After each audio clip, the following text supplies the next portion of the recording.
All right, good morning, guys. It is Wednesday. It's the big jobs report day. Today, we have non-farm payrolls unemployment coming out at 8:30 Eastern Standard Time. This was supposed to come out last Friday, but because of the two business day government shutdown, they pushed it to today.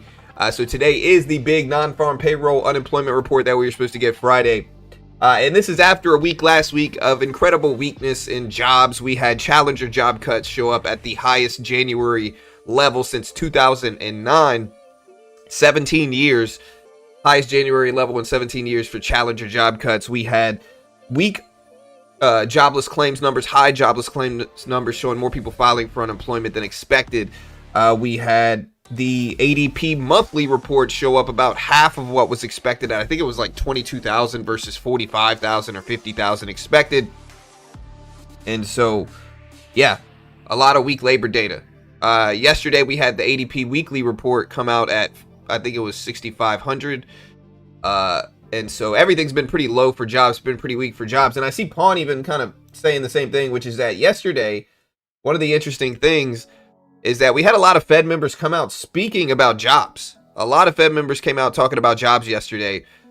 And so the question is, are they trying to warn us of weak numbers today? Now, something that we have seen over the last few months is we have seen the official data stray away from what we've seen in other releases. So like an example of this is we've seen ADP show up weak, jobless claims show up high, other stuff show up weak, and then sometimes the official data shows strength in jobs. And so just because we had weakness and everything else does not mean we're going to get weakness today. And even if you think we are, it's not necessarily predictable. But yeah, today the big labor report at 8:30 Eastern Standard Time, 8:30 Eastern Standard Time. Again, let me know. Let me do a poll here on this jobs report today. Will today's NFP numbers show higher or lower than the what's expected today? I think it's like 50. If I remember correctly, it's like something like somewhere around there. It is 66,000. 65,000 is what's expected today. About 65,000. Unemployment expected at 4.4%. Yeah, non-farm payrolls is normally on a Friday, but again, it got pushed back because of the two business day government shutdown. So it was supposed to come out last Friday, but because of the government shutdown, it got pushed to today. And then we have CPI inflation on Friday.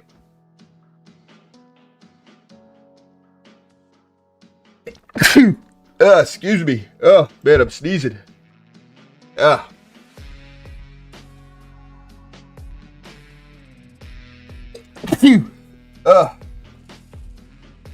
Excuse me, guys. I've had this cold for like, I don't know how long. Ugh.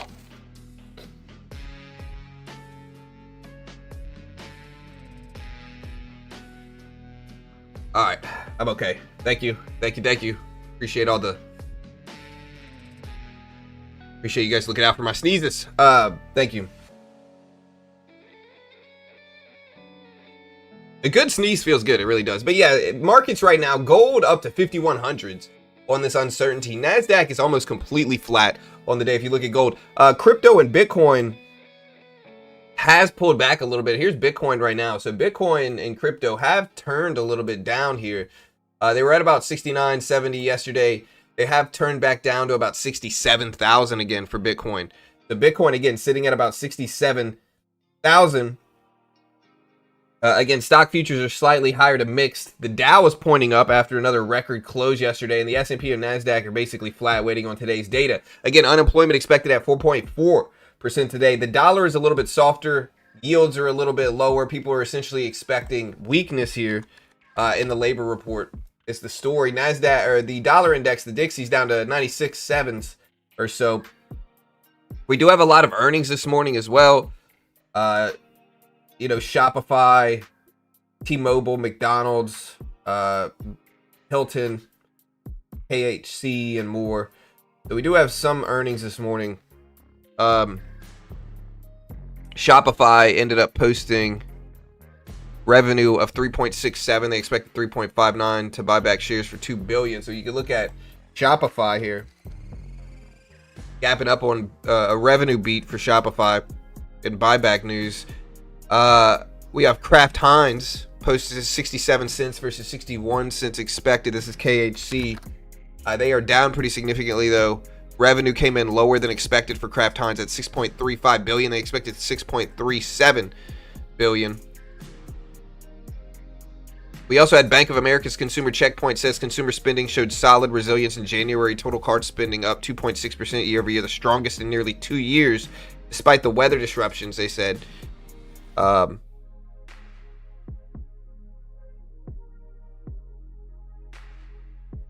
right, we had China's State Council holding a session on boosting AI use. The China Premier Li urges the promoting use of AI in various sectors. We had Hilton post 208 versus 202 expected, revenue of 3.09 versus 2.98 expected. Guidance showed up lower though for Hilton, so I'm assuming they're down on lower guidance here. They're not really moving much, but lower guidance for Hilton. Checking on everything else. It looks like the government might have another partial shutdown soon if they don't get the DHS stuff fixed, but it's just a partial. It doesn't include economic data, so the government might shut down, but it's not going to really impact me here. And again, today we have the big labor report going live. The big labor report. One of the stocks that's bouncing back today is SanDisk here. Look at SanDisk up to 560s right now for SNDK.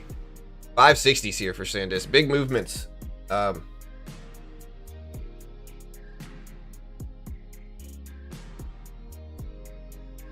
inches of snow overnight. Have to shovel a bit more.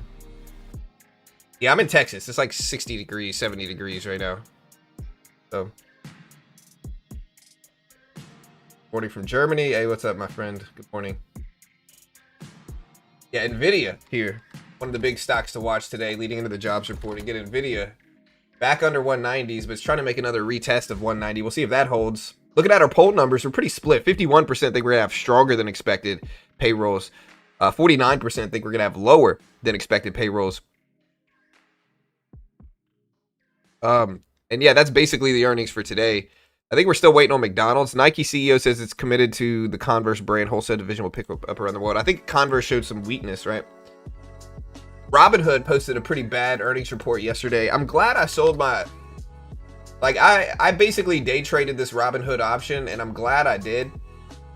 Because Robinhood ended up gapping down here. And so I am no longer in Robinhood. And I sold it. When did I sell it?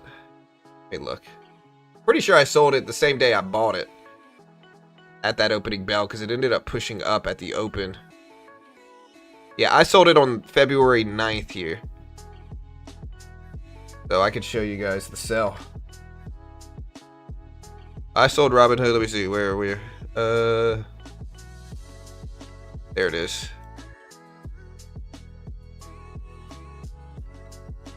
Hold on.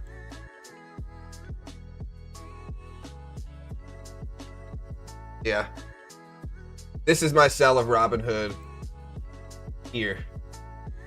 I sold it 10 minutes after the opening bell, so glad I got out of that thing because gold holding over 5,000. Is the market closed for President's Day? I think the stock market is. I think the bonds market might be open, but the stock market's closed for President's Day. I'm probably not streaming.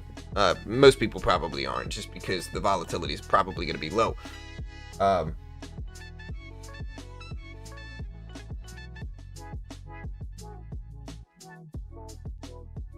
Yeah, looking at our poll, most people think NFP numbers are going to show up higher than expected today. I don't even disagree much because I think sometimes the official data can be skewed relative to the normal data here.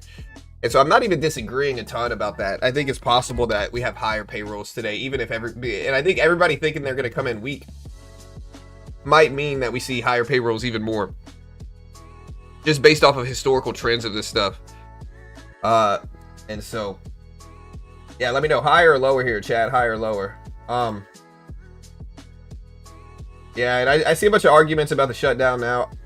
Listen, it's not that I don't care as much about this shutdown, but I don't care as much about this shutdown, you know. Uh, it doesn't affect me in my economic report, so I'm okay with it. You know, do whatever. Like, y'all figure it out. Again, I still believe the same thing I believed in the last couple shutdowns. Stick them all in a room and have them argue it out. They can't leave the room. You serve them food in the room, you know, until they figure it out. Shutdowns will get resolved like that if you did that. If you said, hey, y'all got to sit in this room until y'all figure it out. You know, we'll serve you food, and you can't leave until we get a deal done. You know, I still believe it. You know, do that. You won't have government shutdowns anymore.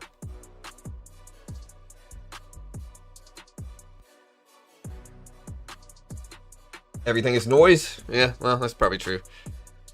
All right, guys. Again, labor report today. It's a big day. Honestly, I'm kind of, there's some butterflies in my stomach for today. It's been a while since we had a big report.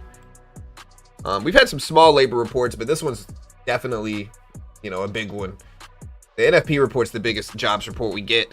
Causes the most volatility generally. We got CPI inflation on Friday as well, chat. So a lot of stuff going on today. Y'all just be careful. Again, a higher jobs report today. Stronger jobs will make yields go up. Will show less need of rate cuts and stimulus. Will show more justification for hawkish Feds. And ultimately might cause inflation worries. Right? And so that's what it is. Higher jobs, stronger labor market might make people panic because of more restrictive Fed and potentially, you know, more focus on inflation versus labor or economics in the Fed's mind. Yields will probably go up with higher numbers.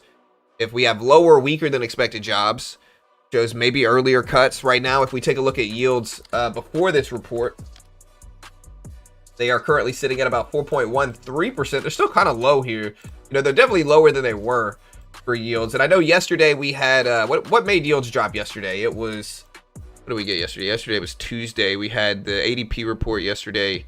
We had retail sales show up at 0% yesterday is what it was. So yesterday we had weaker retail sales than expected. And you can kind of see the long-term trend, or not the long-term trend, but the 5-day trend of yields have gone down for sure on weakening fears. Like weakening economic fears.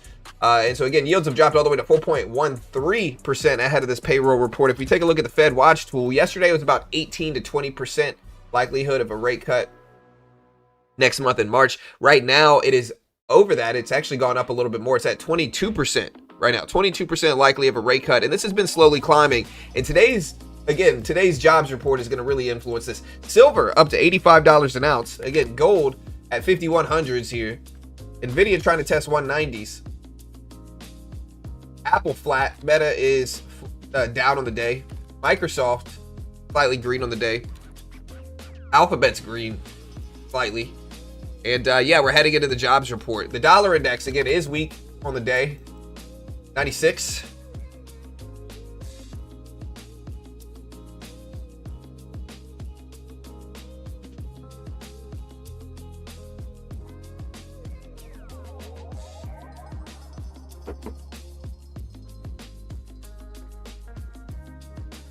It's Wednesday. We have jobs and we have stuff to do today. We'll see what the jobs report looks like. Unemployment expected at 4.4%. I think the unemployment number, people are really fickle about unemployment percentage as well. It's expected at 4.4%. That's what it showed up last time at 4.4%. And so if that number spikes, that might freak people out as well. So if unemployment numbers spike up, again, that might scare people also. And so that's something we have to be weary of as well. The unemployment number, it's not nothing. It's relevant. It influences things. And it drops at the same time at 8:30 Eastern Standard Time.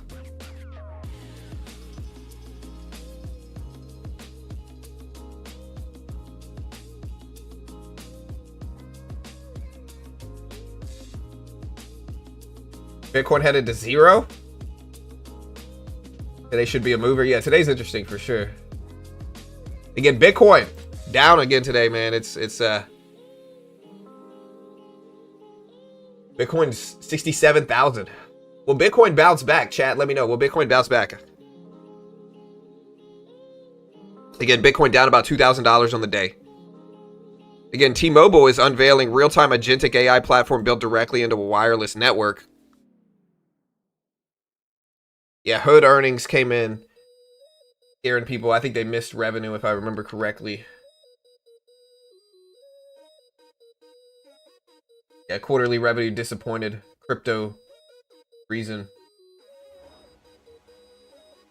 So, again, a miss in revenue making people panic for Robinhood. EPS was 66, beat estimates, but revenue of 1.28 billion. Missed the 1.33 billion expected, so a miss in revenue. Robinhood also reported a 35% decline in earnings to 66 cents a share. Total revenue increased 27% to 1.28, but it still missed 1.33 expectations. Yeah, I'm just glad I got out of Robinhood that morning at the opening bell. No. And again, we do have some earnings today here.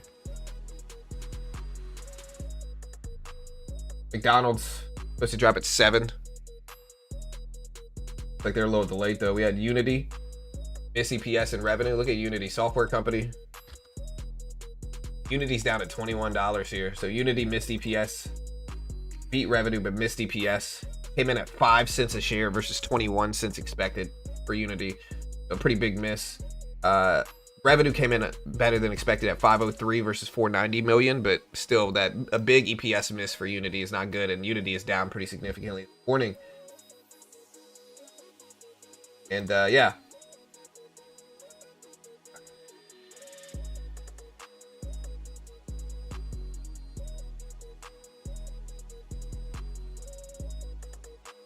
Again, today's NFP data is expected at 66,000, 66K.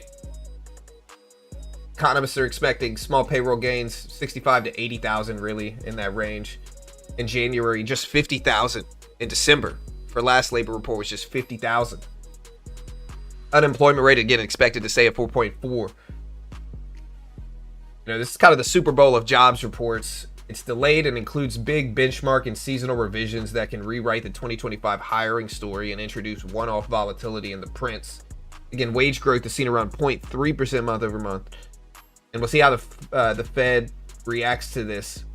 Markets see this as a test of whether the Fed is going to essentially like cut to protect a fragile labor market if we show weakness without causing inflation. Yeah, that's a big jobs report.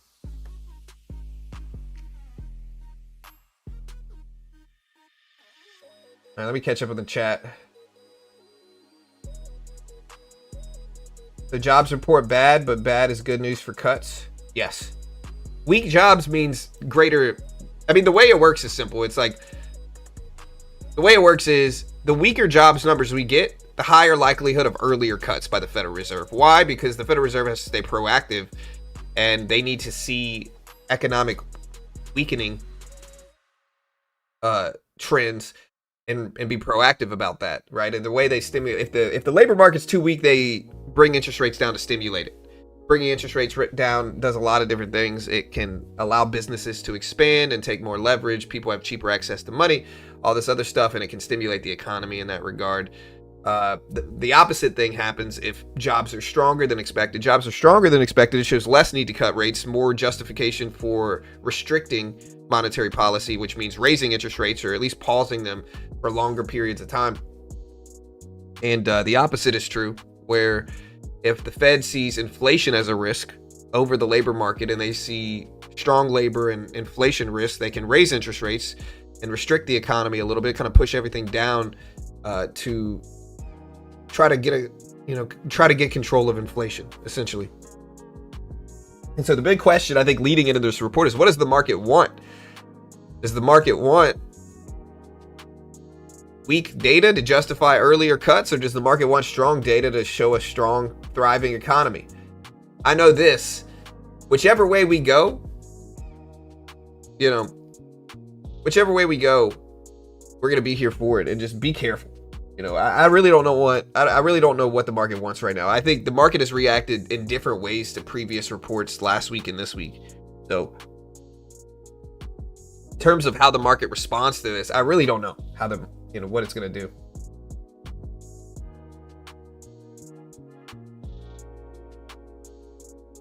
Bitcoin to the moon. Yeah, Bitcoin specifically wants easing.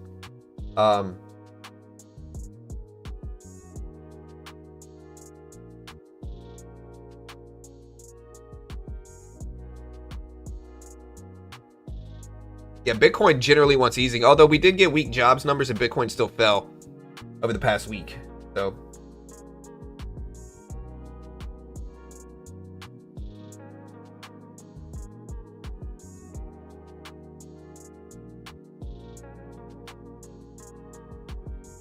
all right, and again, the last jobs report.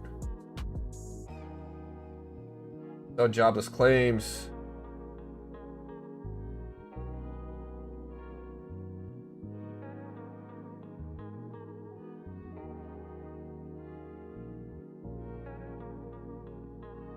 Trying to see when the last jobs report came out. January 9th, the last one.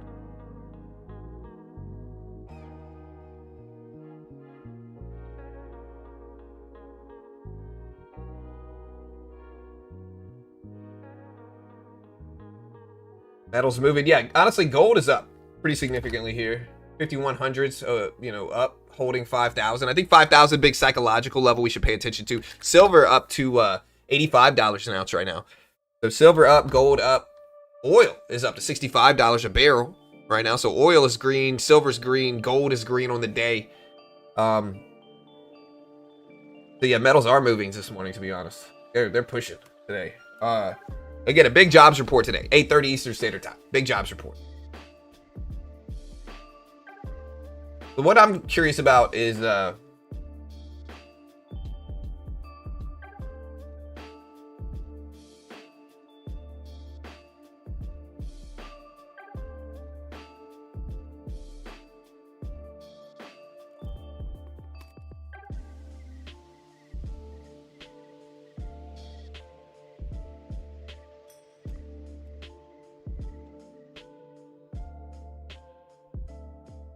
yeah, so BLS in the last labor report in January revised seasonally adjusted household data using new seasonal factors, updating all households back to January 2021. For last year, the monthly employment rate revisions were tiny, so it was changes of just 0.1 percentage point in 4 of 10 months, February, May, July, and November, and unchanged in the other 6.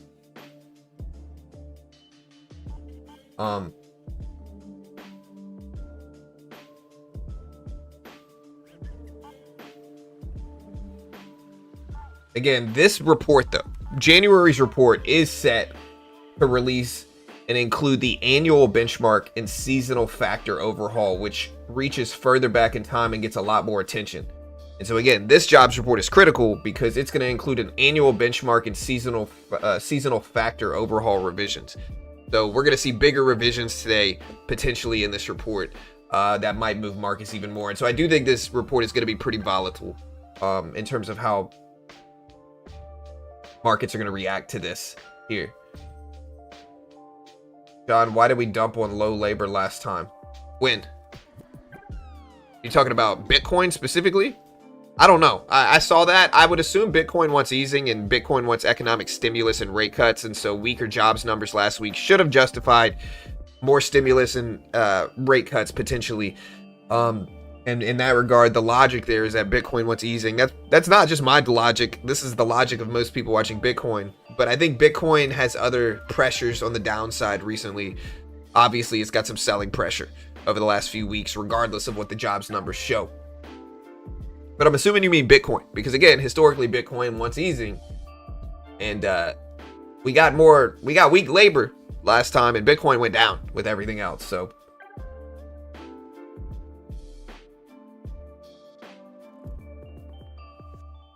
yeah, the Challenger job report was bad. When did the Challenger job report come out? It wasn't this week, it was last week. I believe it was Tuesday last week, if I remember correctly. I mean, look. Yeah, Challenger job cuts showed up.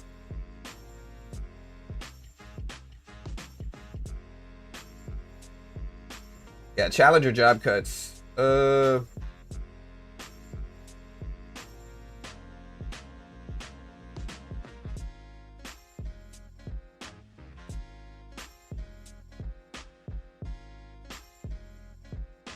February 5th is when the job cuts came out. February 5th. NASDAQ now technically red on the day. So, I mean, if you want to look at Bitcoin, here's Bitcoin.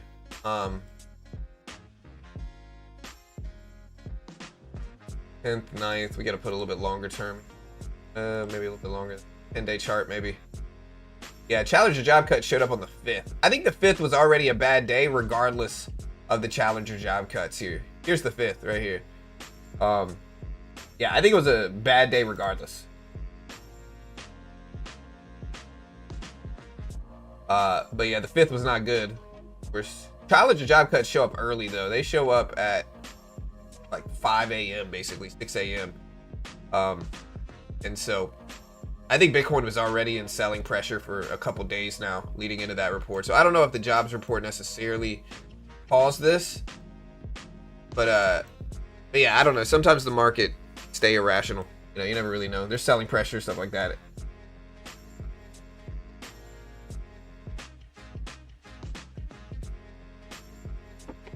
If low jobs is good, then why did the market dump? That's the question. I think originally the market went up from some of the job reports that we got. Again, I don't know. I think the market probably is moving in a more normal way where weaker is bad, higher is good. But you never know. You never know. I think that makes sense though. It's plausible. But again, I really don't know. Here's the Q, the NASDAQ basically on Thursday. Again, originally when a lot of these labor reports came out in the morning here, like look, if you look at this, here's the morning. 8:30 is right here, or 8:30 is here. So market kind of went both ways. Went up, went down. But again, I think the NASDAQ software slump was already in deep selling pressure regardless of the jobs numbers. So I think the NASDAQ was already heading down in a really clear trend despite the jobs numbers. So it's hard to tell whether this is from the jobs numbers or whether this is just a continuation in the trend regardless. Let me know what you guys think. Does the market want good or bad jobs numbers here? I think that's a good question. Again, I think it's definitely, I can't really argue against either side here. You guys think the market wants higher or lower job numbers? Again, the argument on both sides, higher job numbers would be stronger economy. That might be seen as more optimistic. Lower job numbers would mean earlier cuts potentially, more easing by the Federal Reserve, which the market has wanted some over the last year. And so again, let me know in chat right now, what does the market want? I see bad numbers, good numbers, lower, good numbers. Yeah, again, I think both sides is a reasonable bet here. If you want the market and Bitcoin to go up, you need higher numbers. Really? I thought it was Bitcoin wanted easy. Again, maybe I'm wrong. I don't know. JPA cutting ish. Yeah, I mean, higher. All jobless, slightly bad.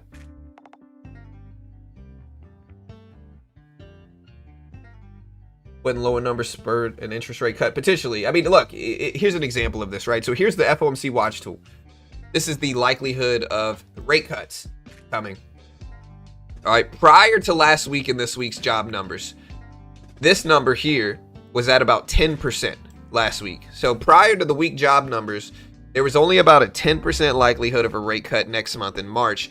After last week's week job numbers, that spiked up. It's double what it was. It's over double. It's at 22% right now if you round up. 22% likelihood of a rate cut in March. And if today's job numbers show up weak, this is going to increase even more most likely. So if today's job numbers show up weak, again, this the likelihood that we're going to cut rates next month is going to increase. Now, again, we do have CPI, Consumer Price Index inflation, the biggest inflation report we get during any month is CPI inflation. We do get that on Friday, and that data can influence this as well. Lower CPI might justify more cuts or earlier cuts or more dovish sentiment by the Federal Reserve. Higher inflation than expected, and again, I think it's expected at like 2.5%. So inflation's still expected to decrease relative to what it was last time, or at least the inflation rate is expected to decrease, I should say. But yeah, expected at 2.5% on Friday. If we get high inflation though, odds of rate cuts are going to decrease. So we'll see what that data shows as well.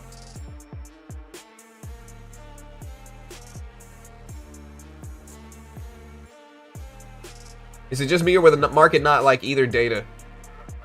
I don't know. The inflation risk is there. I think people might argue what's called stagflation. Stagflation is an economic state in which we have high inflation and weak jobs can precede a recession. And so, I mean, an example of this in these economic reports would be like if the labor report showed weak jobs and then Friday's CPI inflation report showed high inflation, right? Then we'd have a lot of people yelling stagflation because of high inflation data and weak jobs. Basically the worst of both.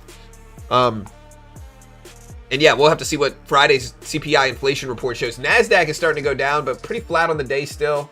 Again, gold elevated, dollar index down today. Silver's up. Dollar index has been dropping the last few days. It's under 97s. And yeah, 42 minutes, chat. 42 minutes until this big jobs report. We'll see what we get. Yeah, like I said, my guess was 30,000. I'm going to put 30K out there as a guess for payrolls. Maybe I'm wrong, but I'm going to go with 30,000. Non-farm payrolls, private payrolls, 30K is my guess here. Again, just a straight up guess. I'm continuing the trend of slightly lower than expected jobs.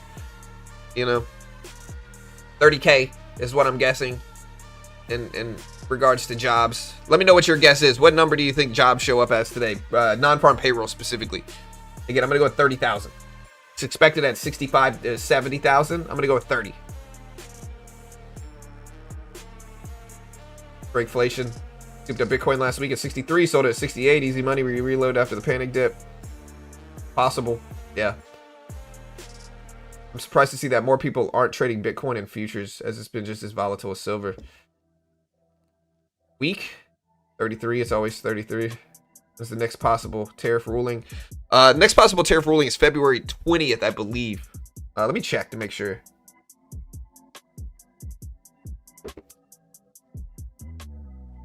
I think more people are working second or third jobs. That might boost the labor data. 5. Yeah, you might be right.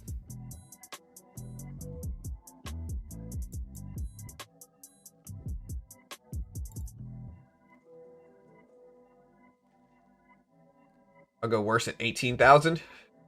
Week. How are the so-called professional projectors always so far off? No. Everything's just a guess, brother.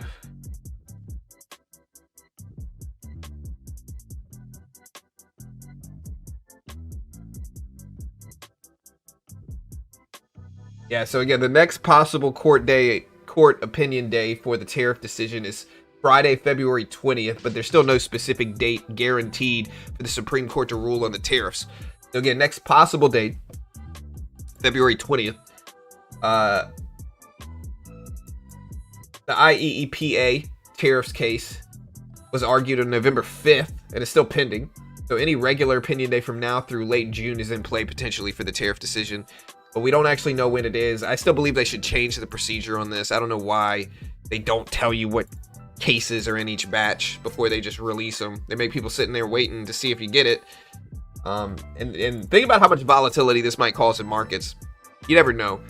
But if this causes volatility, you got to be careful. And so we should know which cases are coming out that day.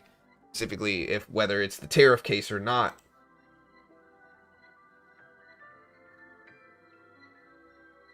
Yeah. All right, guys. Again, jobs report. 40 minutes here. 40 minutes for the jobs report. It's a big day. It's a big day. What time's the rug pull? I don't know. Is it today? Is it Friday? Again, Bitcoin at 67,000 right now. Still at 67s. Down about $2,000 on the day for Bitcoin here. Again, 67,000, about $2,000 down.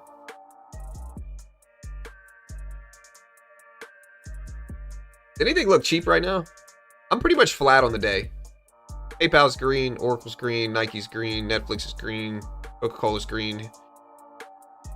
HD is red, Disney's red, SoFi's red, Target's red. 35K jobs, unemployment 4.4%. Yeah, I'm thinking 30 to 40 is my guess. 30 to 40,000 jobs. And again, we'll see what the market wants. Based off of the historical reactions we got last week. We'll see what the market wants in terms of jobs. I really don't know. Yeah, let me put a NFP expected at 5K. We'll put that up on screen.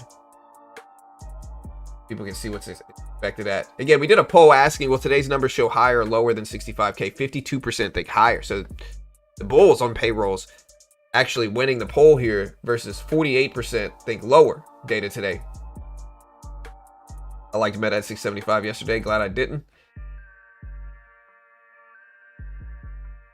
Yeah, I don't know when they're actually going to release the data here for tariffs. Again, it's scheduled potentially for February 20th, Friday. Who knows, man? Who knows? We'll have to wait and see. Again, gold. You know, gold's kind of been in the wake of a big pullback. I'm curious to see whether this is people getting baked into potential job numbers here. Yeah, silver up to 85s right now. Silver's popping up as well. It's at 85.20s. Now it's almost exactly at 85s. Still pushing up. Do you think Netflix drops if the Warner Bros. Deal fails? Probably. Again, luckily I took some profit in Netflix yesterday, lowered my size. But yeah, I mean, I think if they don't get Warner Bros. After all that work, yeah, I think they're gonna drop. Probably. You never know for sure. Not an investment professional, guys. I'm not liable. If you lose money, make your own assessment. Trade smart. Again, half the time I have no idea what I'm talking about. Do not copy me. I'm not an investment professional. Not liable if you lose. Don't do it. Don't do it.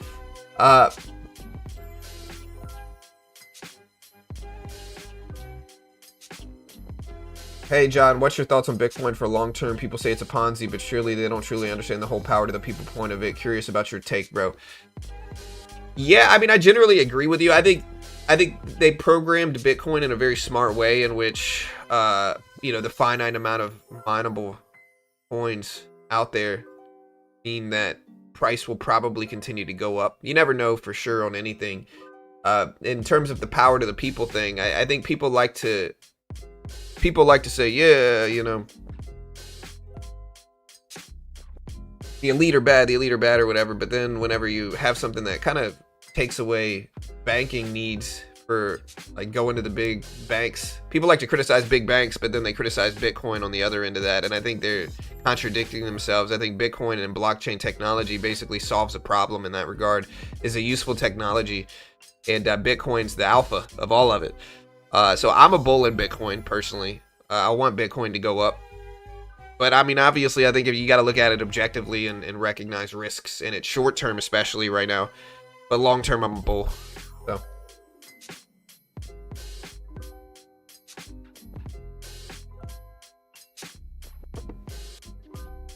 Yeah, quantum may be threatening Bitcoin again. Quantum computers have superposition, which is simultaneous processing, essentially, is what it is, versus having to process things in order. And so that allows them to solve things much faster. And a lot of people think that's a risk to Bitcoin's algorithms in terms of mining. You know, like right now, it takes work to mine Bitcoin. It takes time. A lot of people were worried quantum's going to make it a lot faster, and then that's going to essentially reduce price of each one because it's much easier to mine it with quantum. There's a lot of, again, I don't know if that's going to happen or not. Quantum's still really, really early, but I mean, it's possible.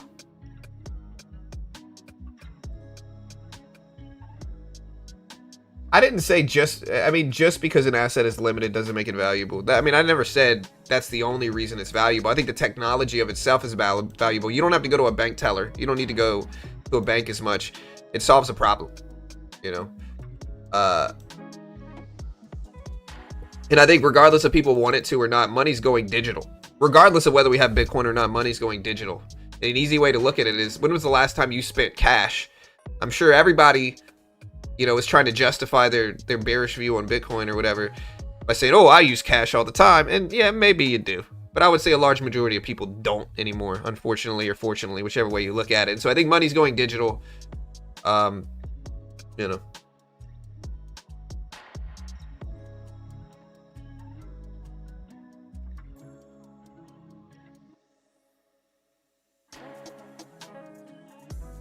And regardless of what you believe, it's all love. I'm not gonna, you know, I'm a bull in Bitcoin. I want Bitcoin to go up, you know, but who knows what it's gonna do short term. All right, guys, we got about 35 minutes left. Here's Bitcoin, 67,000.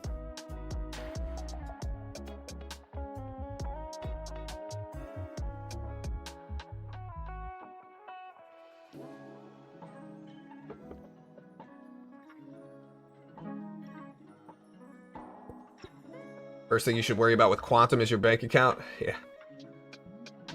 Of Sam. I think banks will adopt Bitcoin to some degree. Sure.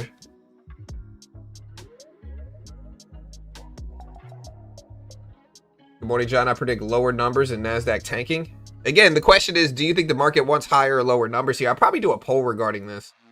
Before we have 530 votes, 52% think higher than expected. I'm going to do another poll here.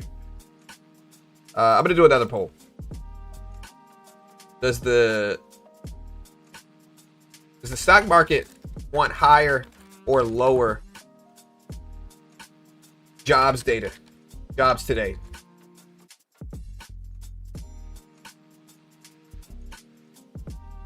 Does the stock market want higher or lower jobs today? Vote on that poll. I'm very curious to see what people think. Again, you could argue it both sides. You can see stronger jobs means stronger economy, which means markets going up. Or you could say, weaker jobs means more cuts this year, potentially. And that might make markets go up because of more optimism regarding easing. I think either one of those are reasonable to think. We'll see what the market actually does when the data comes out.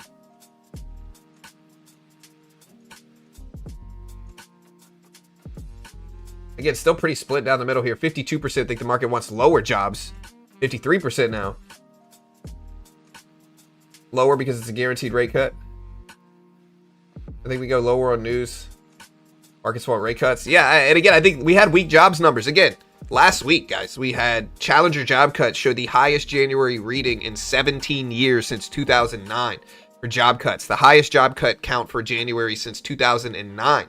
Last week. We also had jobless claims numbers show up higher than expected by a pretty big margin at 231,000 unemployment claims, initial unemployment claims last week. We had ADP's monthly report show weaker jobs than expected at 22,000, I think, versus like 50 or 60,000 expected here for ADP, which is a payroll processor. A lot of the times their data is more accurate than the official data. And then all of that stuff made the odds for a rate cut double. It was about 10% prior to these reports. Now it's at 22%. So it's gone from 10% to 22% likelihood of a 25 basis point cut in March. As of now, the earliest cut looking is going to be June.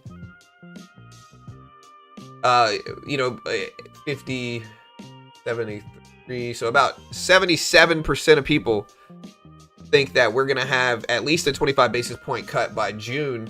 I haven't looked at April though. April is still looking like a pause, but about 40%, maybe 41% of people still think we're going to have a 25 basis point cut by April.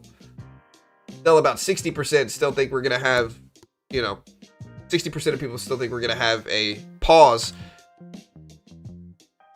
each month until April. But again, today's labor report could change these numbers here. Slightly worse data is bullish.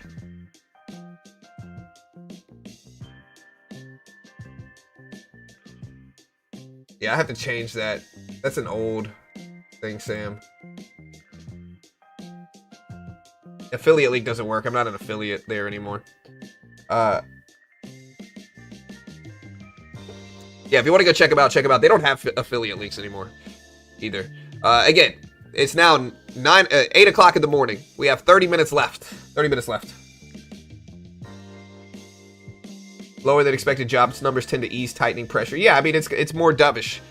Weaker jobs is dovish, right? So weaker jobs means earlier cuts potentially this year. And in a market that wants easing, I thought Bitcoin wanted easing as well, but Bitcoin's been going down no matter what the jobs numbers showed. Again, Bitcoin at 67s as of this morning here. Yeah, all good, Sam. Option C, they're screwed either way. You learn not to have an opinion about direction if you are day trading futures. Yeah, and I think this is one of those things where,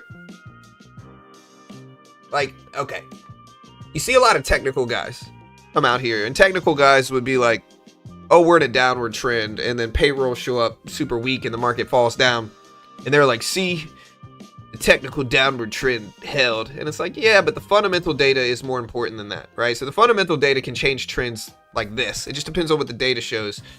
And so I watch technicals and I watch fundamentals, but when fundamental data comes out, it's going to trump a lot of the technical stuff going on. Like, we could have the best technical indicator ever. If inflation shows up at 4%, you know, market's going down, regardless of the best bullish indicator in the world, technically. And so, yeah, that's why you got to just pay attention to the data, because if you're not paying attention to the data, your trend might just get destroyed by the data. So again, currently yields are low as well. Again, here's yields.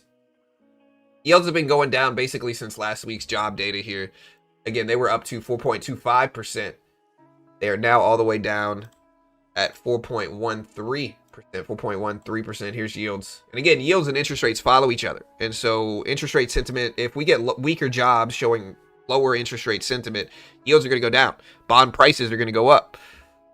If it's vice versa and we show stronger jobs than expected, showing less need to cut rates, that means we have higher interest rate sentiment. That means yields are going to go up. Bond prices are going to go down. Again, gold elevated on the day at 5100s right now. Gold up.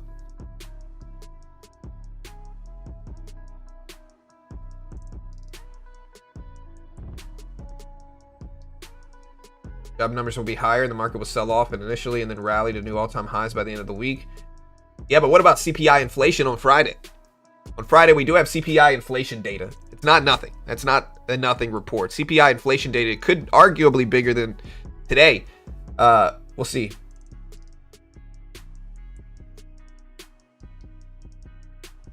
Is Bitcoin done? I mean, it's not looking good. I don't think it's done, though. And it's $67,000 per Bitcoin. Depends on who has the balls to throw money at whatever their convictions are. Whatever you do.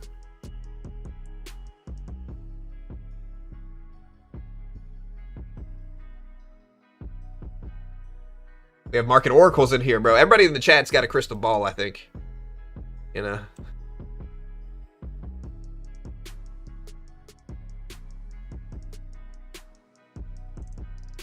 Yeah, it's like my daughter. My daughter will read a book in like a day. I stopped buying. I refuse to buy her paperback books. You know, she's kind of a purist, so she's like, I want the physical book. I'm like, bro, you better get your Kindle out. You know, like, I'm not spending 100% more for a book that you're gonna read in 24 hours. You know, I refuse to do it. My daughter's a big reader, yeah, but the worry with quantum isn't the fear of making mining worthless, but that it's able to overcome the make changes to the ledger and change transactions.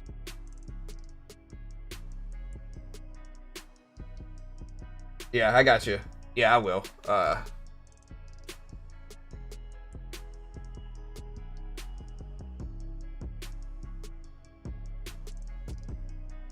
Yeah, so again, we see revisions every month, which might make it even more volatile from this report. Again, the January jobs report will revise November and December. But on top of the normal two-step monthly revisions that we get, January's release, which is today, is scheduled to include the annual benchmark and seasonal factor overhaul, which reaches further back in time, generally gets a lot more attention, and it's going to be one of the relevant points of today's job report. Again, we get the benchmark revision today, guys. Again, it's one of the more relevant parts of this. So let's see what we get today. Again, non-farm payrolls unemployment expected at about 65,000, 65K is what we're getting today, potentially, according to analysts. 65,000. See what happens here.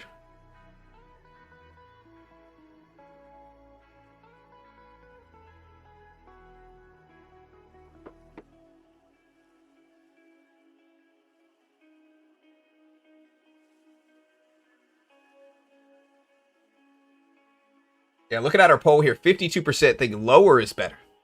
The stock market wants lower than expected. And again, I know with speaking about Bitcoin, Bitcoin wants easing, but take her to the library.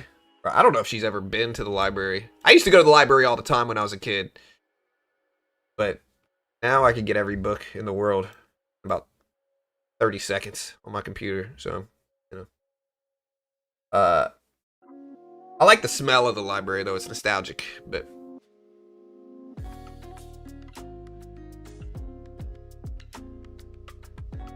And the extra money. Oh, bro, we go to Barnes and Noble, dude. We're spending some money at Barnes and Noble. I kind of hurts to go every time. Like, I like going with her, but Barnes & Noble, problem. Books have gotten expensive too, man. Maybe they always have been, but... Alright. I mean, I got a pretty good library right here. You know? Hey. Hey, we got a pretty good library right here. But, like... I don't think she's going to read half of those books. She should check them out, though. Like, she should try to read some of those books here. Question is, John, will the market need a lower job number? We need to rip up in markets, and higher numbers will get us there. But like I said, it'll be poor numbers, and they will be tanking. Yeah, I mean, looking at our poll, we're pretty 50-50 split on this.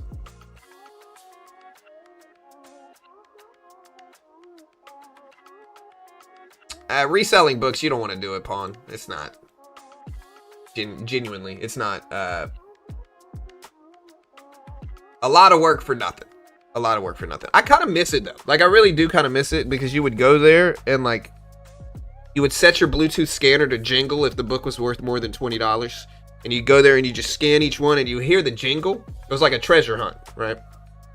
But at this point, the margins have not gotten good. The margins have gotten way worse. I haven't done it in a decade plus now, though. Maybe, I don't know.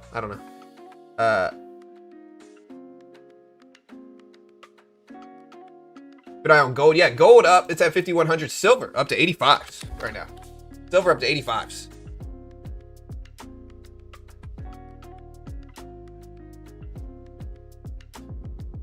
Yeah, silver up to 85s right now. Silver's pushing. What's up, Freddie? Yeah, again, non-farm payrolls today, guys. NFP data today. A big day. See what the jobs data shows. But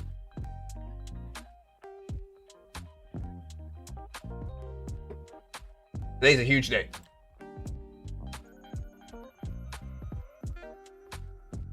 Again, what data do you guys think we get today? Again, a lot of people are putting out 65, 70. I'm going to go with 30,000 jobs is my guess. My guess is 30,000 jobs today. Again, we get the benchmark revision, which also might move things. Unemployment also has some relevance as well today. Again, it's expected at 4.4%, unchanged from last time. But if that upticks even 0.1%, markets might not like it. Again, if it upticks 0.1% even, markets might not like it. And so again, we'll see what happens, but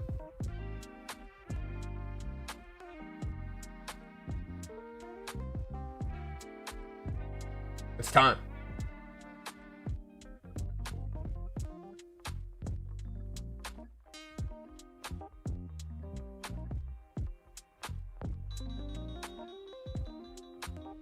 I guess 30,000. 15,000, my prediction is 30.1. I see what you're doing there, Rory, and I don't appreciate it, man. You're trying to steal my thunder here today, bro. I see it. Tariff decision could be February 20th. We actually don't know when the actual tariff decision is going to be here. We actually don't know when the tariff decision is going to be. But yeah, 8:30 Eastern Standard Time today. 20 minutes, guys. 20 minutes. We actually don't know, again, when the tariff decision is going to be. They don't actually tell us if it's in the batch or not, unfortunately. Here, so. Again, we will see what we get today. But yeah, they don't actually tell us which one's in the batch.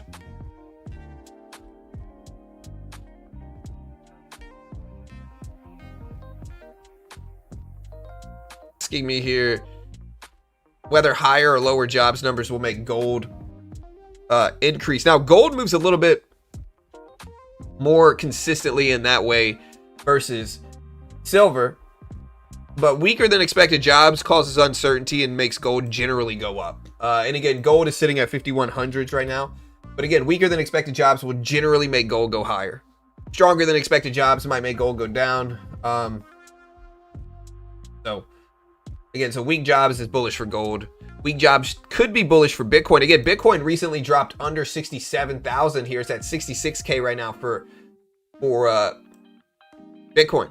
So Bitcoin just dropped under 60,000. It's under 66,000. Under 67,000, I mean. Again, headline NFP data is expected at about 65 to 70,000. The unemployment rate expected to unchanged at 4.4%, but focus is going to be on the annual benchmark BLS revisions. The prelim estimate saw 911,000 downward revisions in the year through March 2025. Again, the Fed is likely going to want to see more data before adjusting rates. Non-farm payrolls again expected at 70K jobs added in January, which is up from 50,000 previously. We'll see if that changes. Forecast range from negative 10,000 to over 108,000. Again, unemployment rate is still expected at 4.4%, in line with the Fed's outlook. Average hourly earnings are expected to rise 0.3%, matching the December number. Annualized rate is seen slowing to 3.6% year over year. Manufacturing payrolls are expected to decrease by 5,000. But again, the big story of the day, guys, is that alongside this release, the final annual benchmark revisions is going to be published after prelim estimates show a downward adjustment of 911,000 through March of last year. So again, we have the benchmark revision today, which is a bigger thing than just the regular data here. So we'll see what the benchmark revision shows up. But 8:30 Eastern Standard Time. See what we get. Again, we had earnings today from Shopify and more.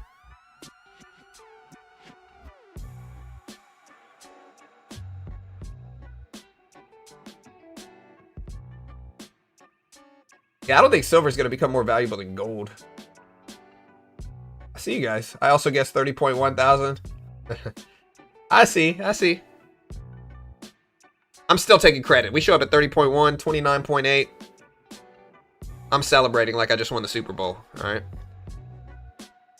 All right, guys. Hey, 16 minutes. Bitcoin falling down under 67,000. Gold under 5,100. NASDAQ slightly red on the day, leading into these job numbers here. Again, slightly red on the day, leading into these job numbers. 14 minutes. Nothing to replace gold. Bitcoin support at 60,000. Yeah, I mean, I've heard a lot of people say 60K is the number here. I mean, it did bounce exactly at 60,000, you know, over the last week. So we'll see if 60K holds. Gold usually goes up if expectations for rates to be lower because of carrying.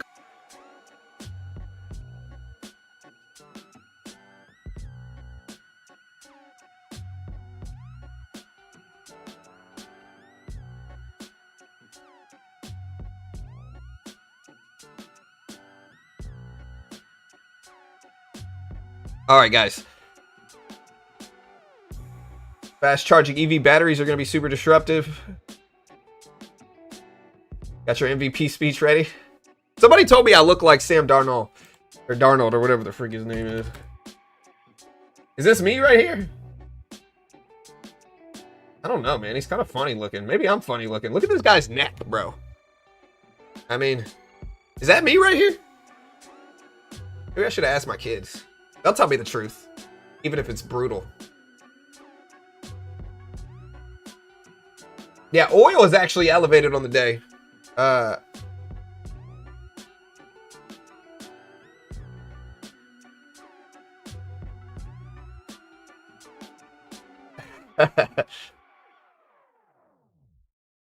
I don't know if that's me or not, man. You know? Like, maybe this half is me. You know?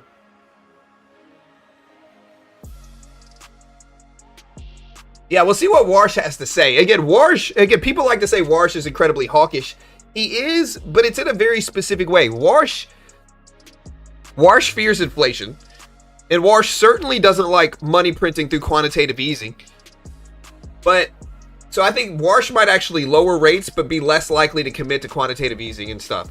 So that's what I think Warsh is going to be. I think Warsh is going to want lower rates. And I think if the president picked him, Warsh is probably going to be dovish in a lot of ways. But I don't think he's going to be quick to do quantitative easing, money printing. But I do think he's going to be quick to cut interest rates. That's essentially what I think we're looking like.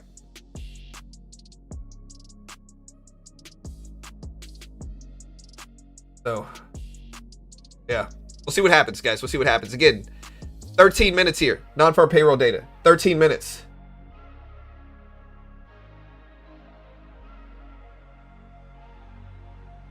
He doesn't like QE nor a big balance sheet, so he's not providing. Yeah, and so I think people like to say Warsh is super hawkish.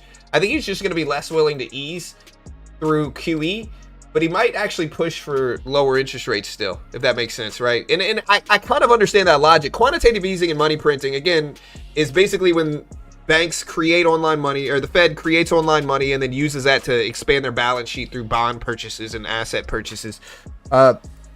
It's a faster way to get interest rates down, but it's a more desperate way to get interest rates down because it can cause inflation more than anything else in a lot of ways. So Warsh's opinion on that is not necessarily far off. I think, if we're fearful of inflation, QE is obviously one of the enemies of inflation. And so I'm not even disagreeing with that. So we'll see if we get lower interest rate cuts, but less QE and Warsh. And I think that makes sense. Gold pushing down a little bit. NASDAQ still flat on the day here, guys. Again, silver up to 85s. Dollar index ahead of this jobs report is still red, but pushing back higher here.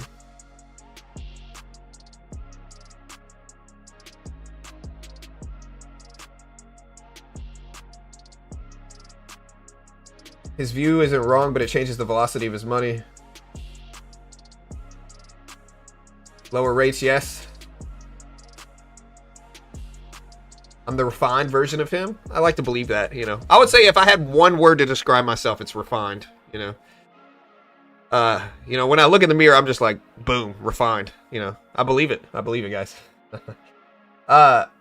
Would higher or lower make the market go up? I don't know. I asked the chat here, and originally lower was better. I asked people, does the stock market want higher or lower jobs today? 54% in the poll think the market wants higher jobs right now. 46% think the market wants lower jobs.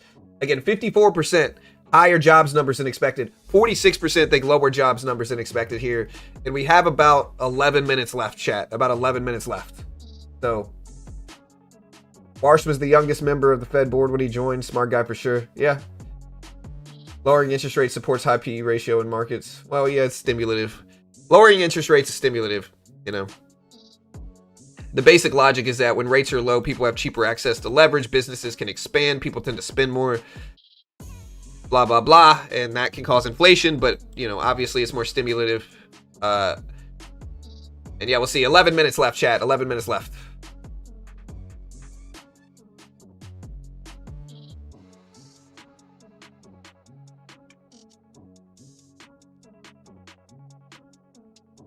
Someone will lose some whole account today or make money as good disciplined trader. You avoid trading NFP, I am sure. Yeah, I mean, I'm not going to trade right when NFP comes out. That's ridiculous. It's just nonsensical.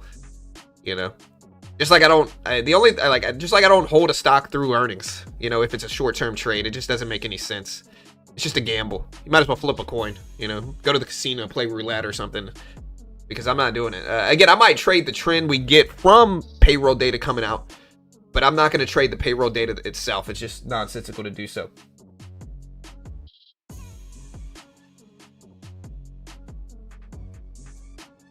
Are we neck deep in a bear market?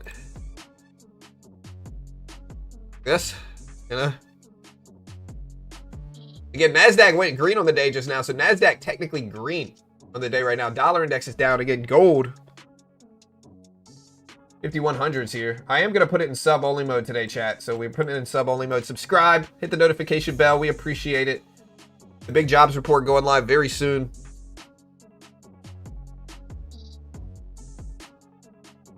Announce yourself. Show us you're subscribed here. We appreciate it. We have 9 minutes left. 9 minutes. We got about 2,000 people here. Again, the big story of the day, guys, is that today we do have the benchmark revision update to payrolls. We have the benchmark revision. The last one was over 911,000 jobs revised down. If you guys remember, this was months and months ago. I remember it though.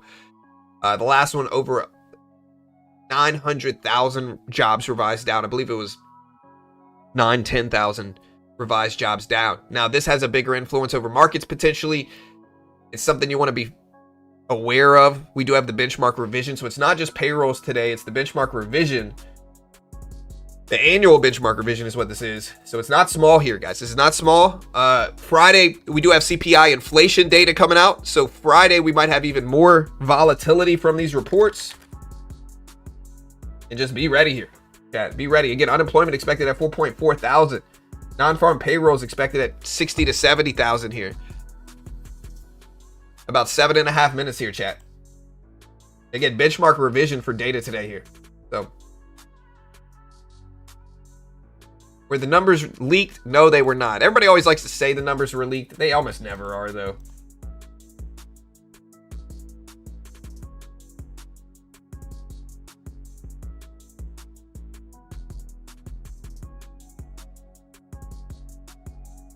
Again, the labor report dropping in 8 minutes. Again, expected 65K payroll data. Last data showed up at what? 50,000. So the last payroll report showed up at 50K. Unemployment expected at 4.4%. And previously it was 4.4%.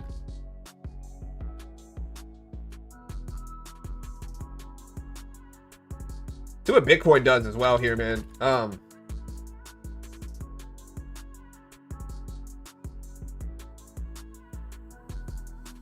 Again, this is the January delayed report. This report did get pushed back about a week because of the super long 2 business day government shutdown. You know, apparently those 2 business days, they just needed to push this report back instead of dropping it 4 days after the government opened.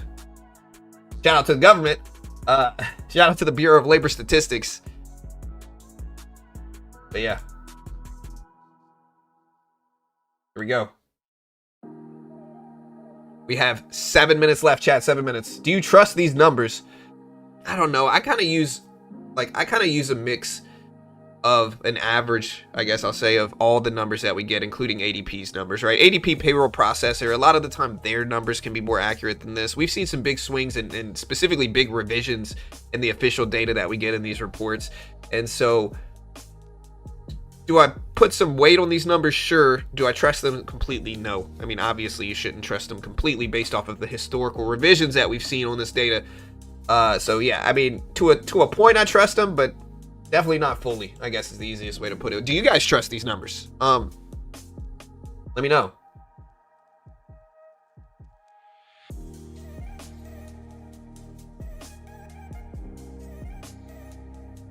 Yeah, it doesn't matter if they're real or fake, markets respond to it. And so, yeah, we'll see. Doesn't matter if they're real or fake numbers, market responds to these type of things. So, again, 5 minutes, chat, 5 minutes. Hit the live button next to the play button, put it in 2x speed. We will cover this data as soon as it drops here. We have about 5 minutes left, really. Again, manufacturing payroll is expected to decrease 5,000. Last time they decreased 8,000. U6 unemployment rate, which a lot of people consider the real unemployment rate, 8.4% last time. We'll see what it shows up today. We're expected unemployment rate for January 4.4%. 4.4%. Bowman also speaks at 10:15. But we will see what we get from this report here. Again, less than 5 minutes now, guys. Almost exactly 5 minutes, though. My timer's a little bit early. I trust your opinion. Well, again, my opinion's kind of, yeah. I don't know if they're rigged. I think they're just less accurate sometimes. Hello from Thailand. Hey, what's up, brother?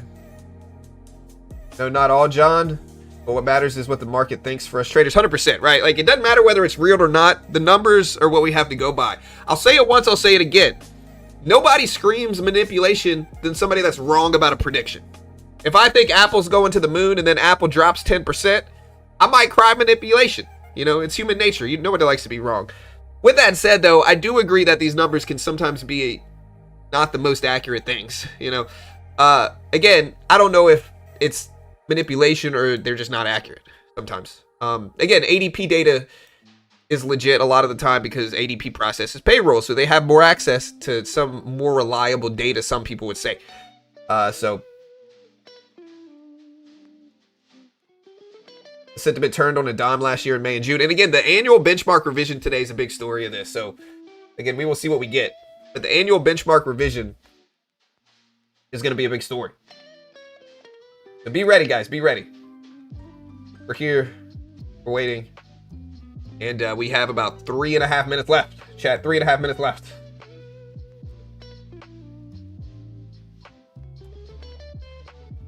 Again, January labor reports out in about 3 minutes. Hit the live button next to the play button, put it in 2x speed. If you put it in 2x speed, guys, you won't be delayed ever, basically.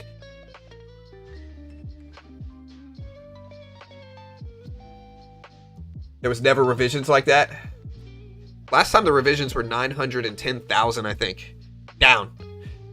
We've seen some big revisions and weakness in labor. Again, Challenger job cut showed the highest January level in 17 years last week. Jobless claims were 231 versus 212 expected, so higher unemployment claims. ADP, their monthly report showed about half of what was expected for jobs. And even the Fed members that spoke yesterday and previously this past week have stressed fears in the labor market. Maybe they're trying to bake us into something, but again, we'll see what this data shows in about 2 minutes here, chat. Maybe they're trying to bake us in. Again, we'll see what the data shows in about 2 minutes. Again, most data today is expected showing about 60 to 70,000 jobs in January. Payrolls in January. Manufacturing down 5K. Private payrolls about 70K. Unemployment expected at 4.4%. And then again, on Friday, we have CPI inflation data, so it's kind of the counter to this. So we'll see if we have weak jobs and high inflation, and a stagflation environment is showing here. Here's gold. Here's the NASDAQ here, chat. Less than 2 minutes. Bitcoin is in a downward trend. Bitcoin is in a downward trend. It's down about $2,000 on the day here, heading into this report. And again, I think Bitcoin wants easing. We'll see what this report shows, but I think Bitcoin wants easing. To a certain extent, at the very least, I think Bitcoin wants easing. And so again, we'll see what this payroll report shows here, chat. We'll see what it looks like. But, yeah. Should be interesting. We have a little bit over a minute left. About 1 minute left. We'll do a full-on countdown. This timer's a tad bit early here, guys. So this timer's a tad bit early. Again, we really have about a minute. A little bit over a minute, but a minute. Hit the live button next to the play button. Put it in 2x speed. We appreciate it. I might sound like a chipmunk for a little while if you put it on 2x speed, but if you hit the live button afterwards, I won't, and it'll just, you won't lag. If your latency's bad, you won't lag behind it. All right, guys, less than a minute here. Less than a minute. We have about 40 seconds. 40 seconds. We got about 3,000 people here. I appreciate you guys watching payrolls with me. Subscribe if you haven't yet. 30 seconds here, guys. 30 seconds. Let's see what we get here. Again, here's gold. Here's the NASDAQ. Yeah, good luck today, guys. Let's see what we get. Again, non-farm payrolls expected at 65,000. We have about 10 seconds left. About 10 seconds. All right, we got about 5 seconds left here for payroll data to come out. 5 seconds left. Again, it's expected at 65,000. 65K. And here's the report right now. All right, guys, so the NASDAQ has popped up 130,000 non-farm payrolls, 130K versus expected 66K, 130,000, lower unemployment at 4.3%, 130,000, 130K versus expected 65,000, 4.3% unemployment versus expected 4.4%. What a crazy number here. Again, 130,000. 100. Private payroll showed up at 172,000. 172,000. Manufacturing payroll showed a gain of 5,000. Again, non-farm payrolls showed up at 130,000 here. What a crazy number versus 70, 60K expected. NASDAQ has gone up. Gold has crashed down a little bit on this report. What a crazy amount here. Let's look at the benchmark revision numbers here to see what this looks like. But man, what a crazy, crazy number here. Again, 130,000. 130,000 is a crazy. Again, annual benchmark revision was down 898,000 in March versus estimated 910 expected negative 600 to negative 900. So a higher benchmark revision here might put a little bit of a hold on some of this rally from the crazy good payroll data. Again, the BLS annual benchmark revision to non-farm payrolls to March of 2025 is now negative 898,000. So it's actually a little bit better than the top end of normal here. But again, 130,000 non-farm payrolls today, guys. What a crazy freaking report. Look, 130,000. Previously was 50K. But again, look at this data here. So, look at that. Benchmark revision, 898,000 jobs revised down. NASDAQ still flying up. Gold still going down. Again, 130,000 is strong. We also had positive manufacturing payrolls. Unemployment rate lower than expected at 4.3% here. Bitcoin is spiking up right now. So Bitcoin is up to 67,300 here. 67,300. But man, again, we can look at the actual news release if you want here. But man, again, here's the report. Again, 4.3% unemployment is a good number too. We're actually lower. Again, non-farm payrolls rose by 130,000 in January. Unemployment rate unchanged at 4.3%. Household survey data, 4.3%. The number of unemployed people at 7.4 million changed little. Unemployment rate for teenagers declined to 13.6% in January. Jobless rates for adult men, 3.8%. Adult women, 4%. And people who are white, 3.7%. Black, 7.2%. Asian, 4.1%. Hispanic, 4.7%. Showed little change over the month. The number of long-term employed, those jobless for 27 weeks or more, changed little in January at 1.8 million, but it's up by 386,000 from a year earlier. Labor force participation rate at 62.5%. Number of people employed part-time for economic reasons decreased by about 450,000 to 4.9 million in January, but it's still up by 410,000 over the year. So again, 130,000 jobless claims numbers here. Bitcoin is spiking as well. NASDAQ is climbing. Gold is down. And interesting.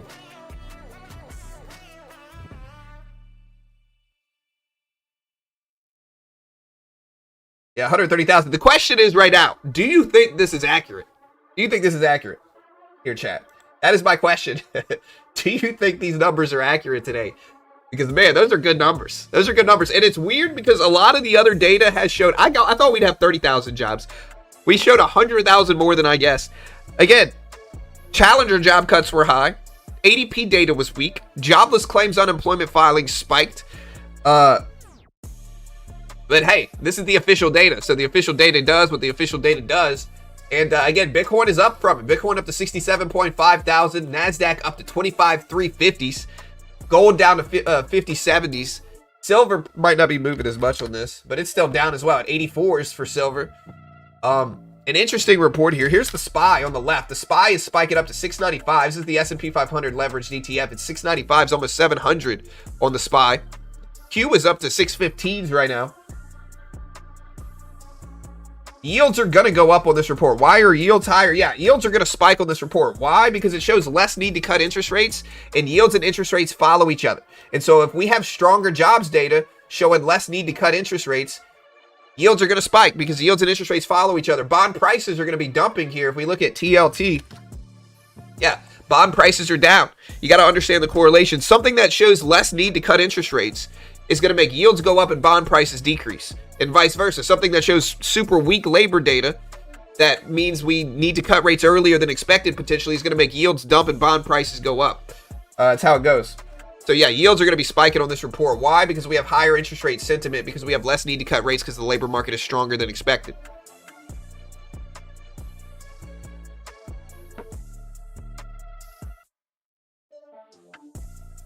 Yeah, yields are up almost 4.2% right now. And again, yields have been down on the weak labor data we've seen, but again, we're going to be up here now at 4.2% basically. Again, bond prices are going to fall, yields are going to increase. Again, the NASDAQ itself spiking up to 25.3s here. Again, shockingly high print.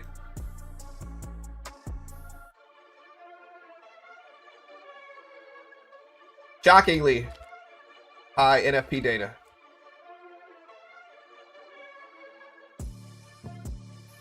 First move is the wrong move. Yeah, I mean, maybe.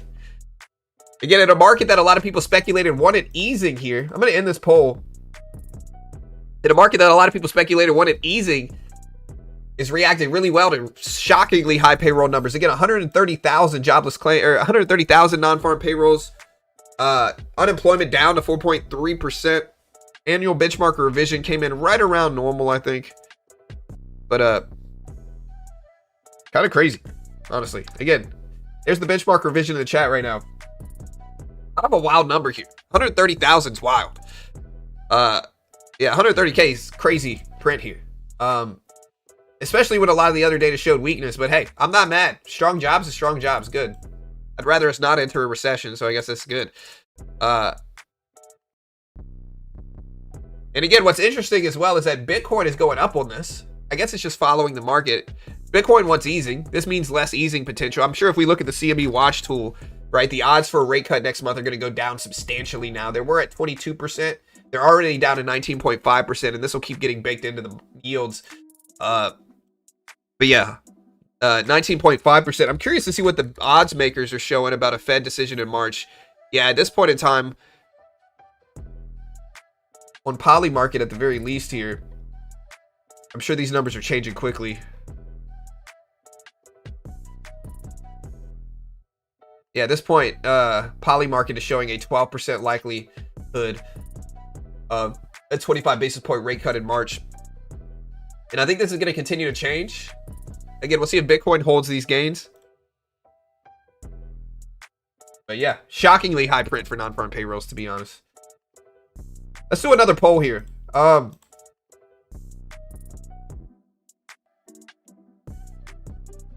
What's a good poll? Are you happy with the recent 130K NFP print? Yes or no? Are you happy with the recent print in NFP data? 130,000. Again, BLS annual benchmark revision to non-farm payrolls, negative 898,000 versus prelim estimate of 911,000. Expected 600 to 900K. On the high end of the expected.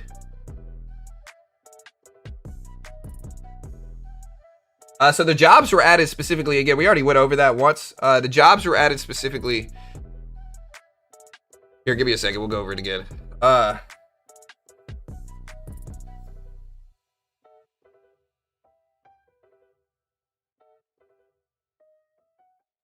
right, guys. So again, we're going to break down where the jobs were added. But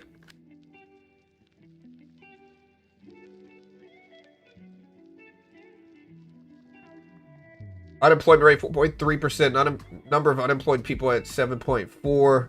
Unemployment rate for teenagers declined 13.6% in January. Jobless rates for adult men at 3.8%. Adult women at 4%.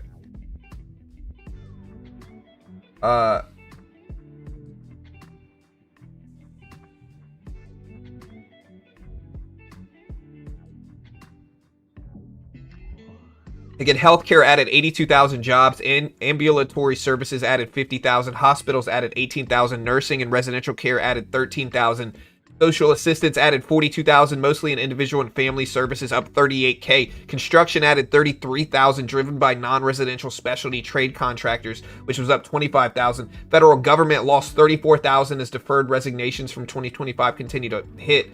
Financial activities lost 22,000, with insurance carriers and related activities down 11K. There was little change in mining, oil and gas, manufacturing, and wholesale. So, yeah, mostly jobs were added in healthcare, social assistance, and construction. Federal government lost 34,000. Financial activities lost 22,000. Everything else was basically unchanged. But that's basically where it was.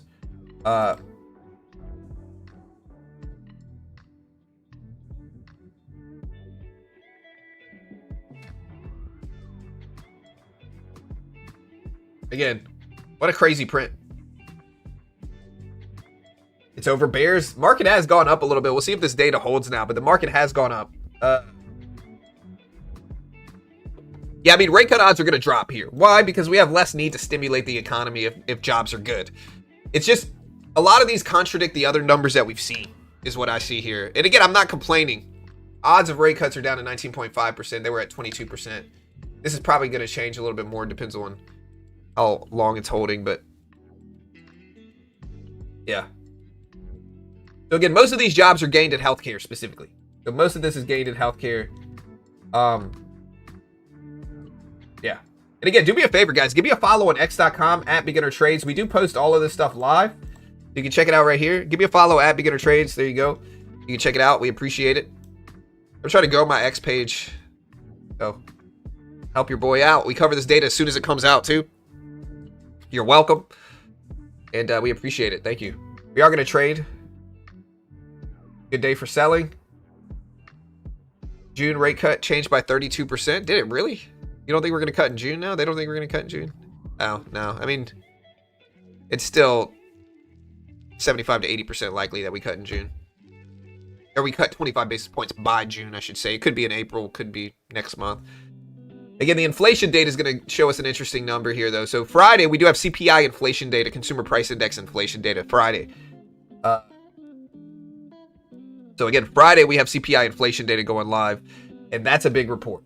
That's a big report. Again, we'll see what happens. But Friday, very relevant day. And again, if we have low data on Friday, if we get low data on Friday in terms of CPI inflation, that might push the odds of rate cuts up some. So again, the logic of the Federal Reserve is that if the labor market shows weakness and the economy shows weakening, like we might be headed towards a recession, they will stimulate, bring rates down. If it's really desperate, like you saw this in 08, 2020, and more, they might do what's called quantitative easing, which is when the Fed basically creates online money and then uses that online money to buy assets with it, MBSs, but specifically bonds, and that increases their balance sheet specifically. But this causes inflation in a more profound way versus just basic rate cuts, right? It helps bring interest rates down faster, but it's also a more desperate decision that can cause inflation. Again, we saw it in 2020, saw it in 2008. And again, the reason we have inflation now a lot of the time is from 2020. 2020, we brought rates down to almost zero. We did quantitative easing. We printed to try to get out of it. And there were other things that caused inflation as well, like supply chain issues, stimulus checks, like a lot of different things caused inflation in 2020. By 2022, inflation almost 10%, CPI inflation. Then the Fed goes hawkish, restrictive. They raise rates. They do tightening cycles.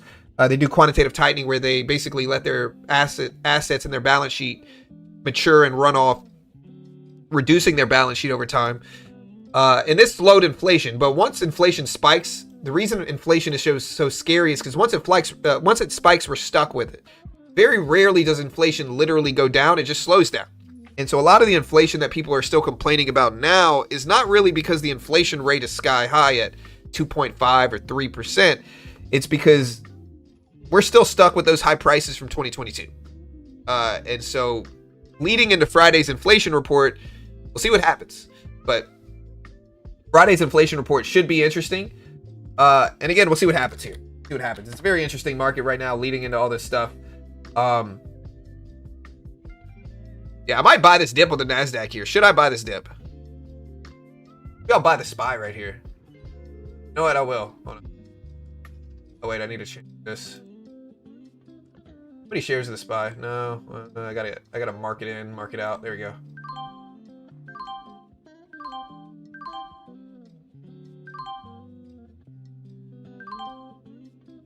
$200 shares. Okay, that's good.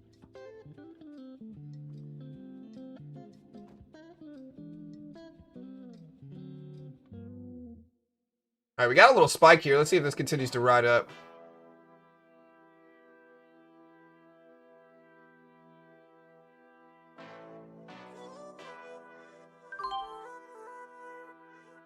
Yeah, I'll probably leave this for now. We'll see what happens with the rest of this day. Should have bought futures, though.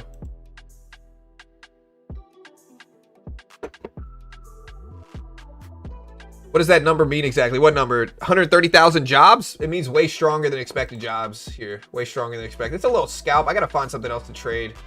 I might have to sell some stuff in my portfolio here. Look at the NASDAQ spike here, though. SPY spiking, NASDAQ spiking. All-time high incoming. What's the all-time high on the NQ? It's like 26 something. So we're pretty far away on the NASDAQ. The S&P may be here. See the E-mini. What's the all-time high on the E-mini? It's over 7, right? Over 7K. It's a 70.43 on the S&P 500 E-mini. We're still a little ways from that. Maybe all-time highs. All right. Yeah, I'm gonna just scalp this at the top of the range, cut it, figure out what else we want to trade. Maybe we'll trade some futures.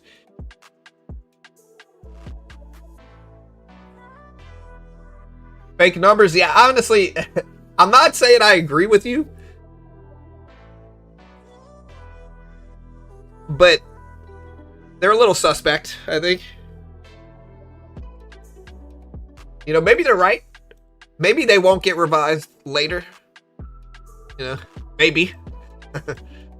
NASDAQ just pushed here. Look at the NASDAQ rip.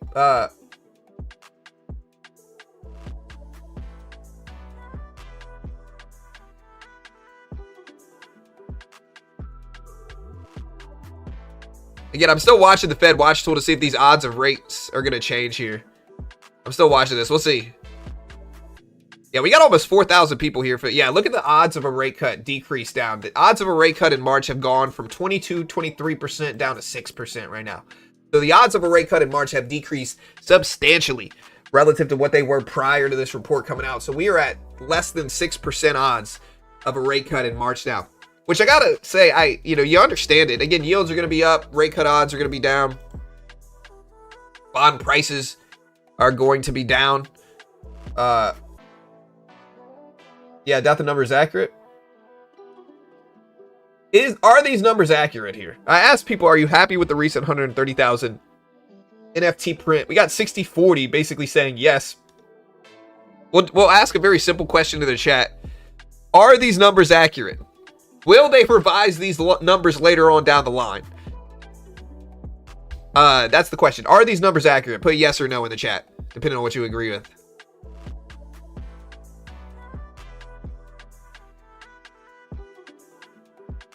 See what the chat says. Are these numbers accurate? Numbers are fake. No, the numbers are cooked. They are not. No way. No. No. No. No. Not accurate. No. No. I haven't seen one person say the numbers are accurate. You know? Don't know. Play the game in front of you. Yeah, I agree. No. No. Yes. Sus. Yeah. Yeah. I kind of agree with you guys, man. Again, look, I'm not saying the numbers are wrong. I'm just saying they might be revised later. You know? Revision at the bell, market takes. Of course not, but it is what it is.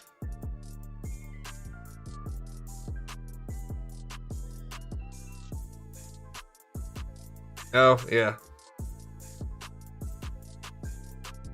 Does this mean easing or no easing? This means less easing. Again, with stronger jobs numbers, we have less need to ease the economy and lower interest rates and stimulate the economy. Why? Because jobs numbers were stronger than expected. And if the labor market's resilient, the Fed, especially Jerome Powell, is going to say, hey, we don't need to ease this much. I think even Warsh, again, Trump nominated Warsh. And Warsh, people labeled him a hawk immediately. Warsh isn't hawkish in a lot of ways. He's specifically hawkish in the fact that he does not like quantitative easing money printing.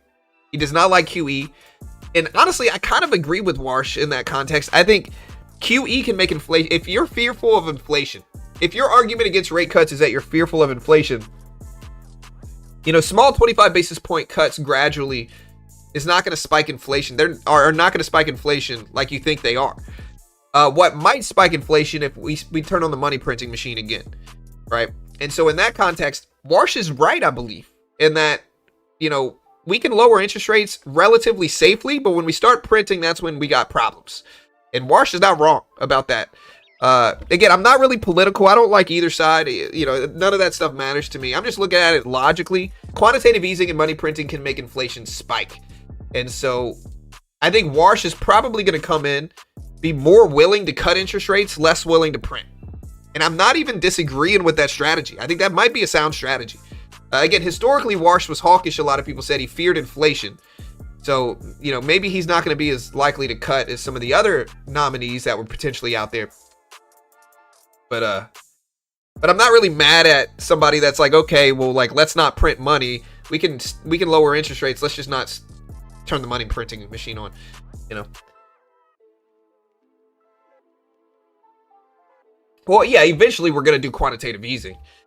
But whether we should do it sooner or later, you know, again, I've said this once, I'll say it again. I don't want to see inflation spike. And so I don't necessarily want quantitative easing, even though some of the Bitcoin, and I'm a Bitcoin guy, but some of the Bitcoin guys might not like that because they want easing, they want printing, because they assume it's going to benefit Bitcoin. And Bitcoin actually going down a little bit on this, testing 67,000 here. So the NASDAQ is strong, Bitcoin is not. And again, I thought Bitcoin might react negatively to this because this means less likelihood of easing earlier. And so Bitcoin went up initially. It's now almost red from this report. It's under 67,000 for Bitcoin.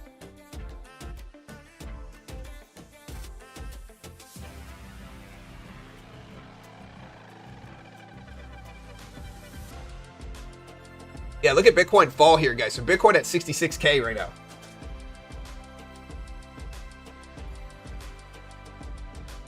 Again, shockingly high NFP print today. 130,000 NFP data is what it showed. 130K non-farm payrolls. Shockingly high NFP print. Bitcoin's starting to turn here.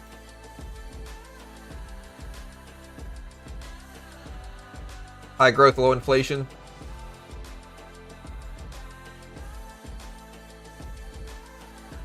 Yeah, I'm a Bitcoin bull. And I think we're in obviously one of the down cycles. But the 4-year cycle makes sense, and I think it lines up to what we're in now too. You know, I'm not telling you to buy. I'm not an investment professional. I'm not liable if you lose money. Half the time I have no idea what I'm talking about, guys. Do not copy me. I am not an investment professional. Don't copy me. Not financial advice. But yeah.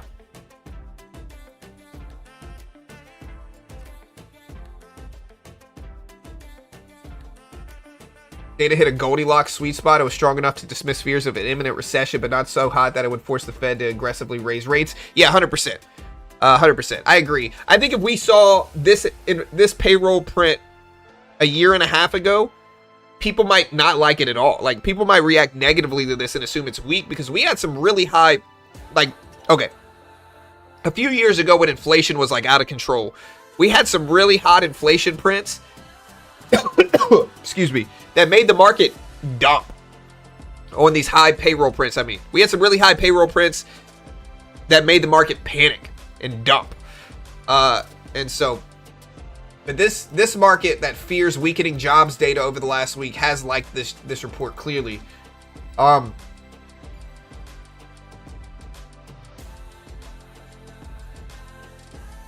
Yeah.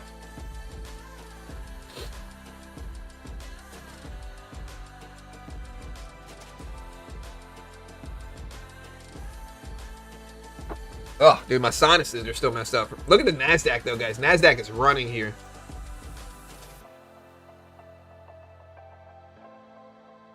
See what this does to stocks, too. Again, I see SanDisk starting to bounce back. Here's the SPY. Here's the NASDAQ here. Gold.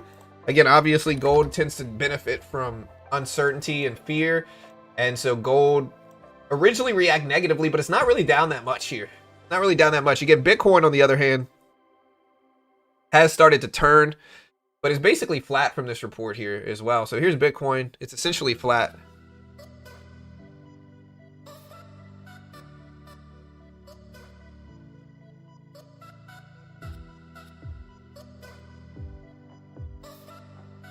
Bitcoin probably rallies today. Yeah, it depends on what you want for Bitcoin, though. Again, if Bitcoin wants easing, this means less easing, this report. So yeah, let me fix my bottom scroller here. But yeah, means less easing potentially. Again, the US Japanese yen sharply moves lower from 154s down to 152s in a sharp move post NFP.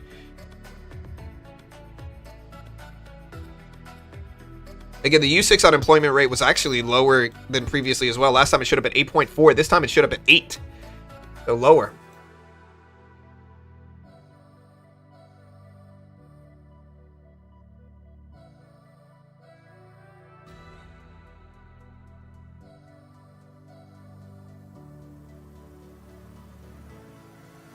Wall Street Journal's Nick Timiro says January jobs report cements the Fed's extended pause on interest rates. So yeah, I mean, I agree. I don't think unless we get inflation that's just super low next week and jobless claims spikes or something, I don't think we're going to be cutting rates in the next few months. Obviously, maybe June, maybe, but again, this report does cement less rate cuts for sure this year. Now, it's always subject to change. If we get another jobs report in March that somehow contradicts this report, maybe we'll see those odds swing a little bit. But as of now, obviously, I think this means less cuts this year, less cuts earlier. Yeah. Yeah,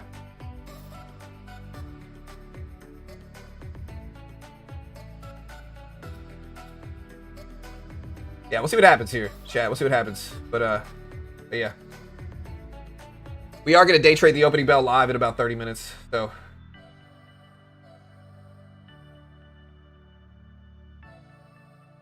Honestly, I've had some pretty good reactions to stocks in day trading. I've been day trading well in stocks.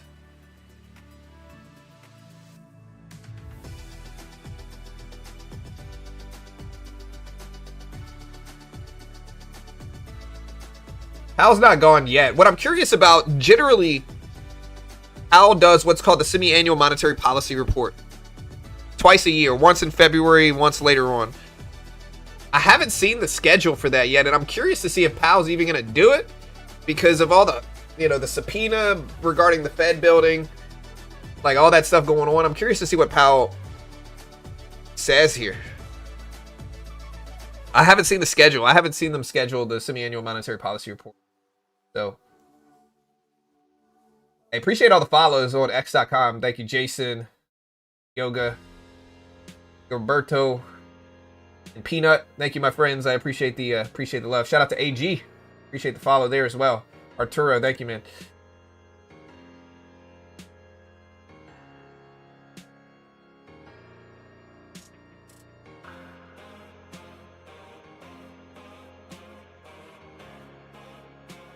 Did you ever get back in Oracle? Yeah, I'm in Oracle. Ooh, Oracle's up again today. Yeah, I'm in Oracle. I've been in it. I'll probably just sit in it. I'm very green on the day, too. Looking at gold right here, though. Here's NASDAQ. Again, here's the SPY itself. SPY is spiking up, of course. I don't know if this is the most volatile NFP. We're definitely getting some movements here and everything, but I don't know if it's the most volatile one. It's definitely an interesting one. Why did it spike? So we saw the biggest spikes in jobs in healthcare, specifically. Healthcare gained about 80,000 jobs on the month, I believe.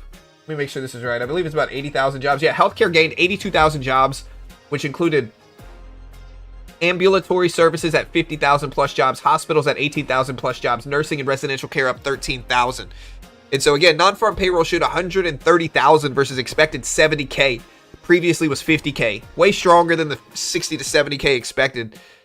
Basically double what they expected. Again, government jobs lost the most, 34,000 down jobs month to month, federal government jobs. This is seen as deferred resignations from 2025. Financial activities lost 22K, with insurance carriers and related activities being down 11,000. Construction gained 33,000. Social assistance gained 42,000, mostly in individual and family services, which is up 38K. But again, healthcare is the biggest winner of jobs month to month here.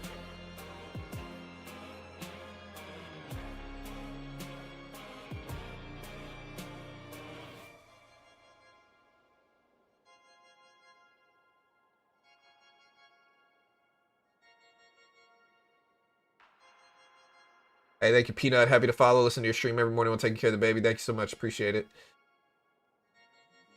Who wants to take a gentleman's bet that these numbers get massively revised? I'm not betting against that. Listen, I've covered every payroll report and jobs report over the last few years. I'm not saying they're getting revised. They're definitely getting revised. Probably. Maybe. Not investment in professional, not investment advice, but they're probably getting revised here. Let's just be honest. We've seen this over the last year, and so I'm just betting on the trend continuing. Especially when every other report showed weakening. ADP showed weak jobs. Challenger job cut showed weak jobs. Jobless claims showed weak jobs. So I'm not saying they're getting revised, but they're probably getting revised.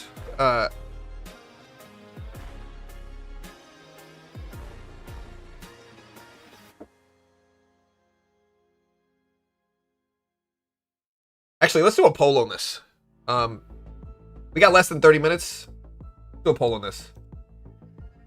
Will these job numbers eventually get revised down? Yes or no? Again, NASDAQ up to 25.4s here, 25.4s.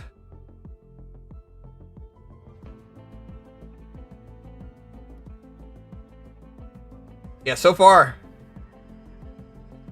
Again, if you don't think they're going to get revised, again, I'm not against you. It's all love here. Like, I'm not political at all. I'm really not. I'm pretty neutral. I'm a moderate, you know. Both sides hate me, basically. But if you do not think they're going to get revised, give me your logic there. I'd love to hear it. It's all good. You might be right. I don't know. I'd love to hear your logic on these jobs not getting revised down eventually.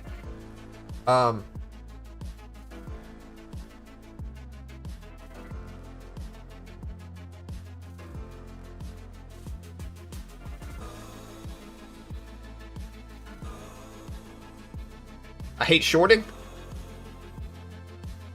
Why? Honestly, shorters can sometimes give liquidity to longs.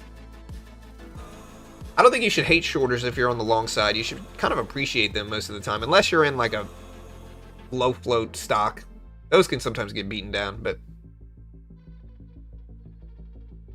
no revision. They'll be offset the next report. I do believe that they'll get revised down due to high numbers and are not within range. Yeah.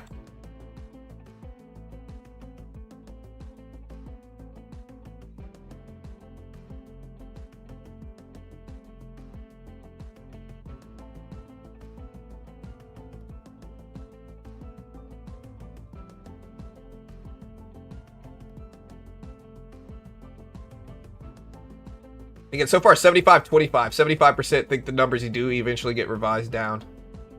Gold and silver are waiting on CPI. Yeah, CPI on Friday, guys. And again, we will be streaming that live. 8:30 Eastern Standard Time. Same thing like this one. 8:30 Eastern Standard Time. The S&P 500 now, E-mini, is now over 7,000 here. The actual S&P hasn't opened, but the E-mini is over 7K right now. I believe 70.43 is the all-time highs. We still got a ways away, but we're starting to head towards all-time highs in the S&P. NASDAQ still got a ways as well. I think 26.4 is the all-time high on the NQ.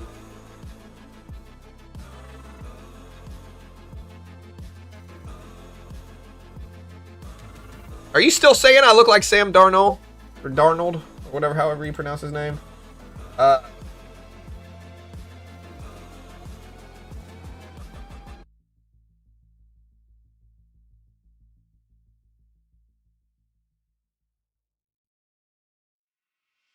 Again, is this me here? I don't think it is, bro. I don't think this is me right here. Look at this neck here, right here, though. That's not me. Is it? Is that me? I can kind of see it. As much as I hate to say this, I can kind of see it. I think maybe like this half is me. You know?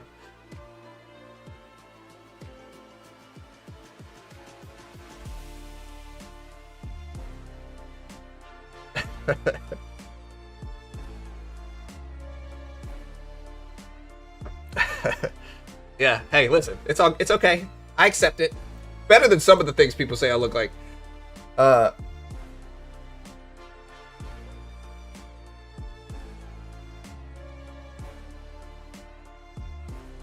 Yeah, I've heard Canelo before.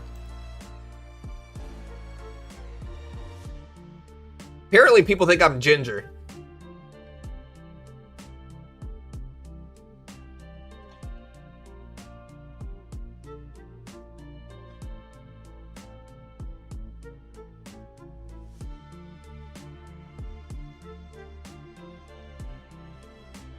All right, S&P 500 right at 7,000.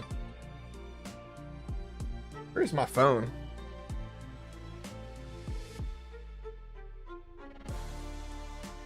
I'm looking for my phone. It's in my pocket. Genius over here. Genius.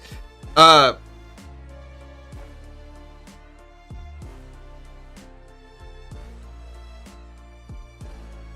right, guys. Again, NASDAQ at 25.4s. 25.4s. S&P at 7,000.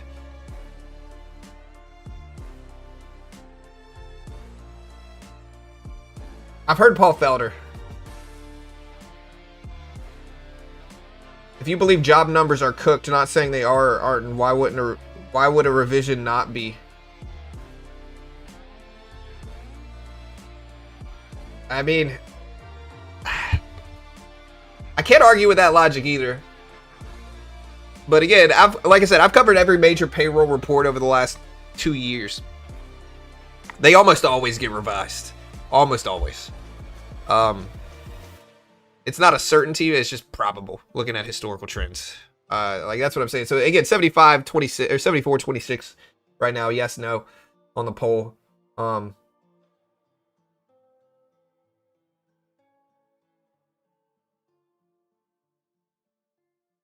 Yeah, revisions.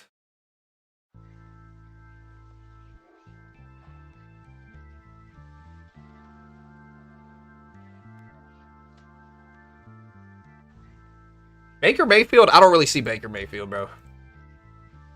Like I don't really see this. I might get a bandana and wear it on stream now. But, you know, I don't really see Baker. Let's say if job numbers will reverse, what would that be? I don't know. No one pays attention to revisions. You look like a future billionaire. Future, I am a billionaire. I got a billion, you know, ideas. Forrest Griffin without the ears. That one hurts. That one hurts a little bit.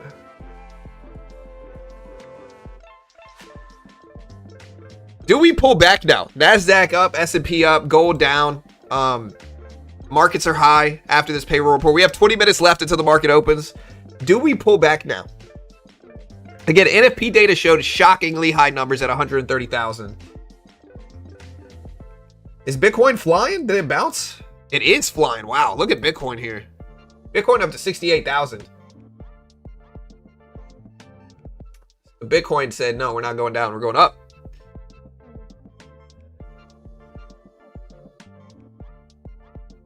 I think gold being flat on this report is a W for gold. Gold being flat on this report is a win. So again, I think you want gold to be flat a little bit on this report, just based off of, you know, based on what gold could have done on this report. Gold could crash on this report just from stronger jobs numbers here. So honestly, so could Bitcoin, to be honest. Again, here's gold. The gold being essentially flat from this report is a win. It's a win. I think it's definitely a win.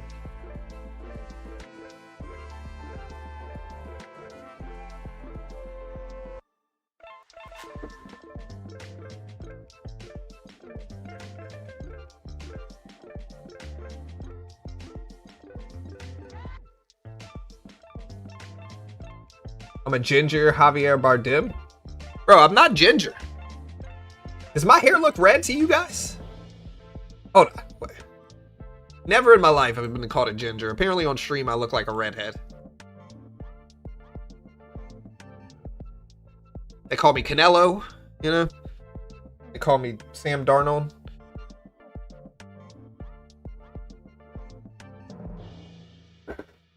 My last name is London. Maybe I got some of that Irish in me. I don't know. I'm sure I do. Janela. Hey, Bruce. What's up, man? Hey, I'm back at BJJ, brother. I'm back there, man. Yeah, feels good. Feels good. He feels good. I got to get one of those Anaconda braces. Look at Bitcoin, though, man. Bitcoin. Popping up here. Oh, look at Bitcoin. Spiking right now for Bitcoin up to 68.5s. Bitcoin is spiking right now, guys.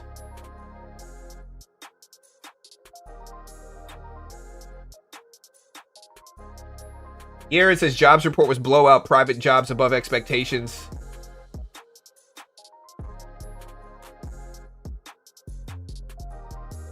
Again, job growth rebounds, unemployment falls.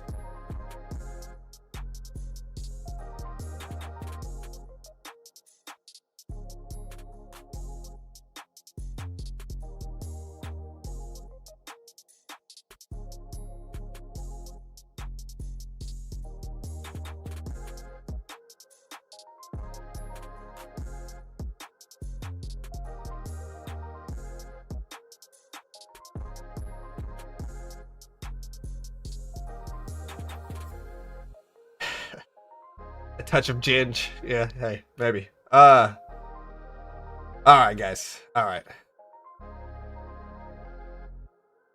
Look at Bitcoin. SanDisk back up to 570s. I would buy it, but it's kind of risky right now. I already made money on SanDisk as well. Did Hims ever rebound? You get Novo going after Hims. It's not good. S&P right 500 right now, right at around 7,000 here. So here's the E-mini, right around 7K, almost exactly at 7K.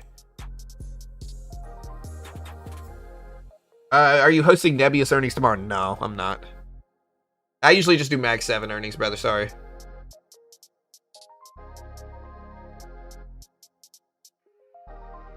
Somebody's gonna bleach his hair. I'm gonna show up blonde tomorrow. You know. To end this ginger talk now. You know? Bitcoin had some strong coffee this morning. Check out Marvell on the daily. Looks the same as it was 3 months ago.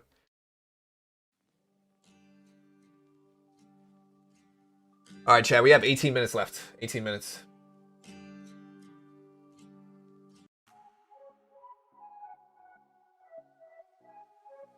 I remember Duke. I used to play Duke Nukem. I should have never played it when I was playing it. You know? I was probably like 11 playing Duke Nukem on my computer. One of my uncles gave it to me, so of course it was an uncle that was like, here, John, why don't you play this, 11-year-old John? Should have never done it. I had some fun, though, on Duke Nukem.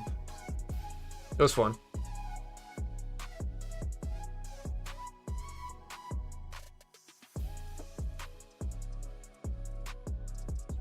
Hey, what's up, Freddie? I have to close my kiosk. Have a headache. Thank you, Freddie. Appreciate it, brother.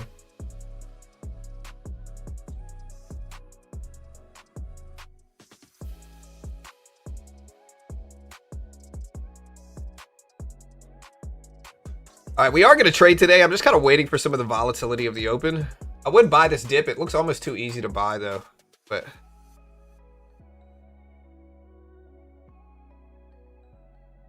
the volatility in the range is high, though. Look at the S&P bouncing exactly at 7K. Look at that. So let's see if that continues. The bulls have been in control all morning. We'll see if we give back some of this push. Do you guys think we give back some of this green action at the opening bell? Basically, you think we're going to go down at the open?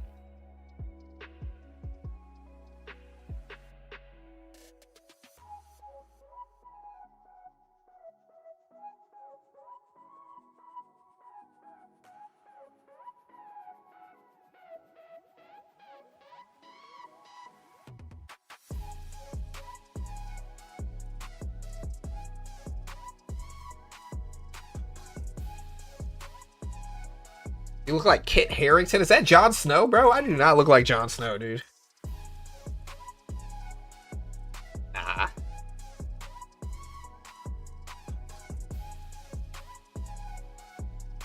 Now y'all are just making up stuff. Y'all are just distracting me now. I see it. Alright, guys. So I bought this dip on the NQ. We'll see if it holds.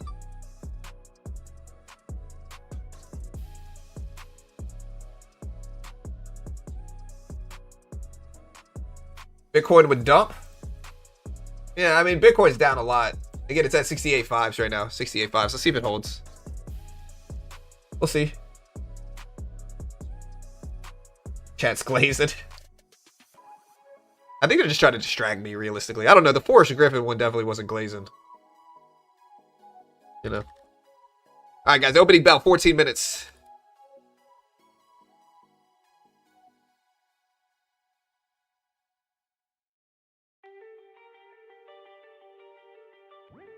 You know what's grown on me a lot is Night of the Seven Kingdoms. That last episode was good. It was just good.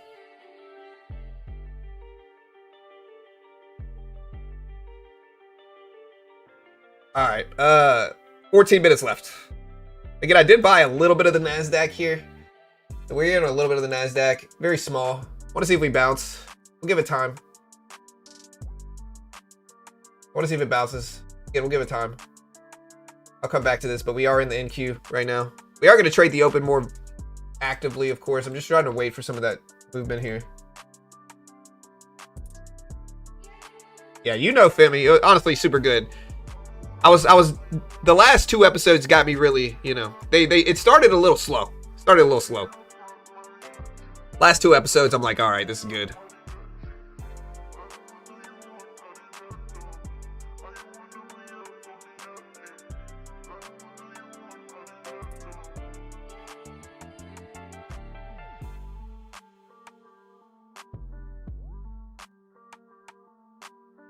All right, guys. So again, we asked people Will the job numbers eventually get revised down? 76% say yes. And I kind of agree with the 76% here. Yeah, I kind of agree with the 76%. I'm going to do another poll here, and we're just going to go bull bear for the opening bell here. Are you bullish or bearish for today's opening bell?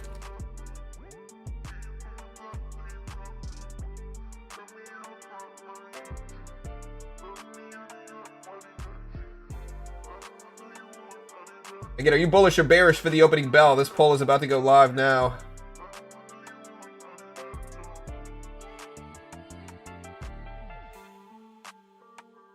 All right, poll is now live. Are you bullish or bearish for today's open here? We are down on our trade, so we're actually losing money here. Got a fairly large pullback, but it's not the biggest loss right now. We're down like 30 bucks here, so we'll see what happens. We got about a half a mini contract here in micros, so I'll give it a chance to rebound. But I'm not the most confident in this either. I'll take a little bit off here and wait. We'll see what we get.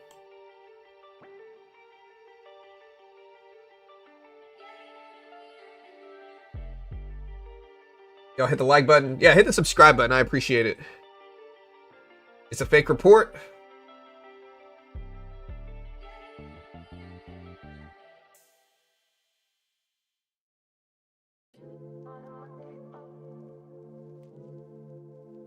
All right, again, I'm in this bullish, but I think we've already had so much bull action here. There we go.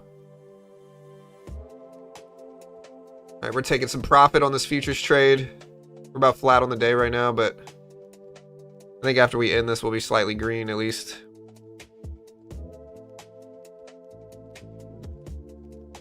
Again, 60% bulls so far, 40% bearish. 60% bulls, 40% bearish. Opens up as people chase, retrace later. It pumped so much from the jobs report, I think it's going to go down.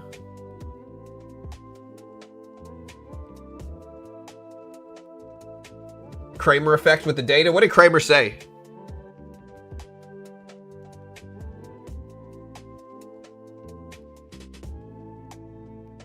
The unemployment rate fell for most groups, which is good. Again, the biggest gains in jobs was healthcare, specifically. Healthcare gained about 82,000 jobs from the jobs report. So, again, we will see what we get.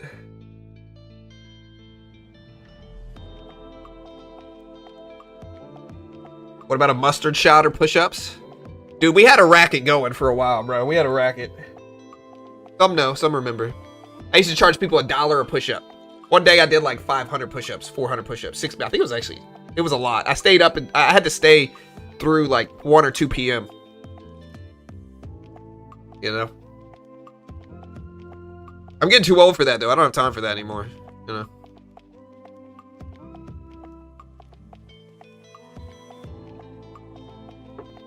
Yeah, construction gained, I believe, 33,000 jobs. 33,000 jobs.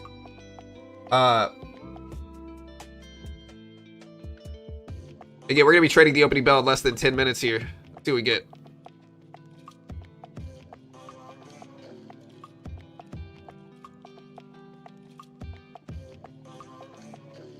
It's all data centers. Yeah, healthcare, you know, the biggest booster of data centers ever. I'm joking, but yeah, healthcare gained the biggest number of all of them, 82,000 jobs. Government jobs lost the most at negative, I believe, 33,000. So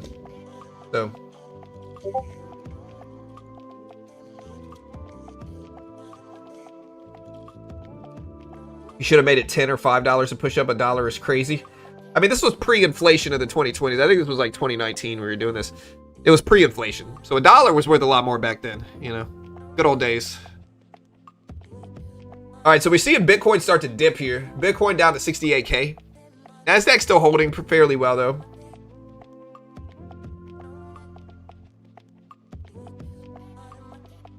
Most cities now are struggling, so they're delaying projects. Yeah, just to give you guys the numbers again, healthcare gained 82,000 jobs, 50,000 in ambulatory services, 18,000 in hospitals. Nursing and residential care gained 13,000 jobs. Social assistance gained 42,000 jobs, mostly in individual and family services, which was 38K.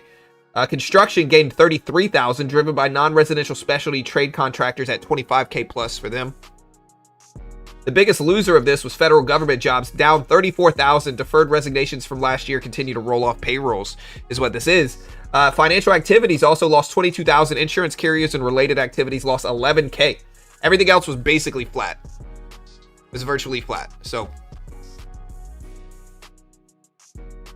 those were the numbers here.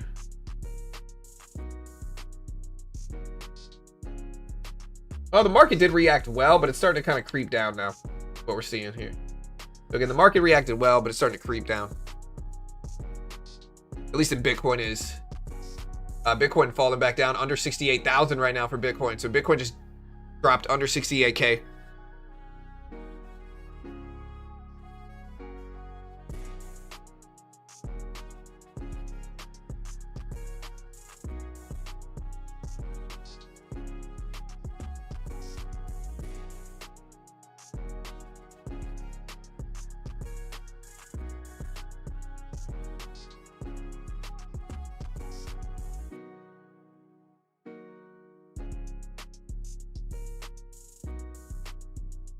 Under 68K now. Look at Bitcoin. Rate cut odds. Yeah, rate cut odds fell from 23% pre-jobs report down to 6% post-jobs report. So again, from 23% likelihood of a rate cut next month down to under 6%, 5.9% the last time I looked at it. Yields spiked as well. Again, here's yields. Yields are spiking up to almost 4.2% after this jobs report. You can see the spike in yields, and interest rate sentiment and yields follow each other. So if we are less likely to cut interest rates and yields and interest rates going to stay higher, yields are going to go up with it and vice versa. So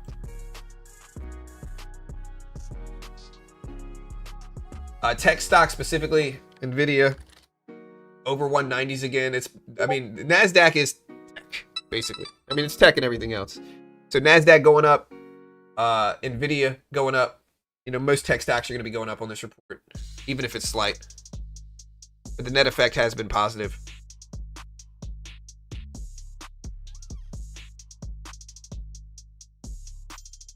All right, guys, 6 minutes left.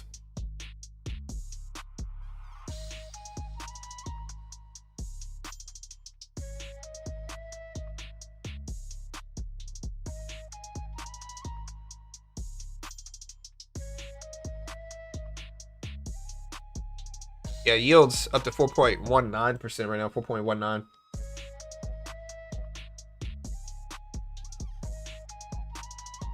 SpaceX IPO is going to be crazy. Yeah, it'll be interesting for sure. We'll watch and see what happens with there. We got 5 minutes left, guys. SanDisk back up to 573 or so. S&P sitting right at 7,000. And again, this is why big whole dollar numbers make sense, right? Here's the S&P 500 E-mini. 7,000 whole dollar number is right here. This is why it's important to watch psychological levels. People's eyes just naturally gravitate towards them. And technical analysis works because people think it works, right? You're betting on psychology, and psychology of whole numbers is solid in trading. So again, here's 7,000. Where do we pull back directly to that point? Where do we bounce directly at that point? Doesn't mean we're going to hold over it, but an initial bounce is logical, I think, after, depending on the level.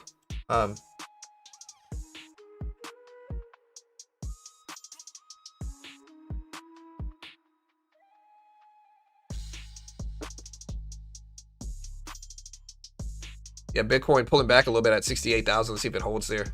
S&P moving up. I'm in the NASDAQ right now, too. Remember, I did buy the NASDAQ here. We'll probably cut this last little bit here in green so far. Very small green, but we're green on the day. Caught some of this bounce. 4 minutes left, chat. 4 minutes.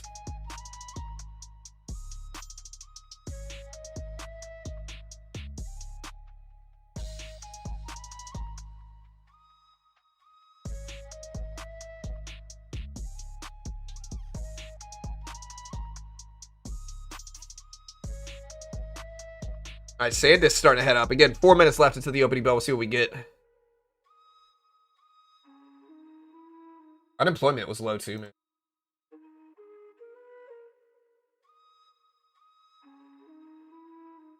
So we do have odds of another government shutdown in 3 days, up to 75% on betting markets.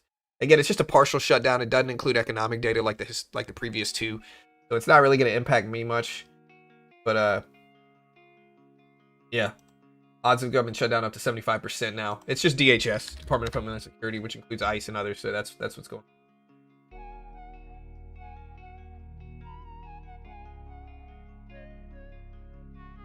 All right, guys, 3 minutes. 3 minutes. Bitcoin bouncing a little bit back over 68,000, but it's close. Sitting right around 68.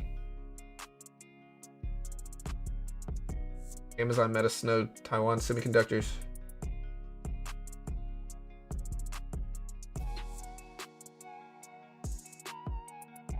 This is TOS right here. All right, this is Trading View. This is TOS.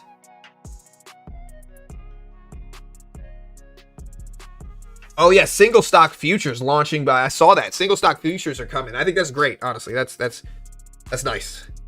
It'll probably expand the prop space even more, considering all that stuff. So it's probably gonna expand props.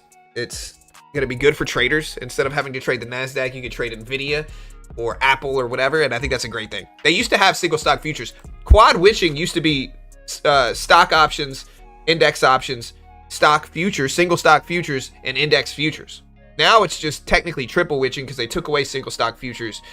But bringing that back, I think, makes sense. It's going to actually go back to quad witching after that. But yeah, I think them bringing single stock futures is great, and I think they should. I don't think they should have gotten rid of them. I don't know why they did. Big banks wanted to sit on your money longer from the PDT rule is really what it is. They want more interest. Over 7,000 here. Just broken the S&P over 7,000 on the E-mini S&P. Nasdaq up to 25.43s. A minute and a half left.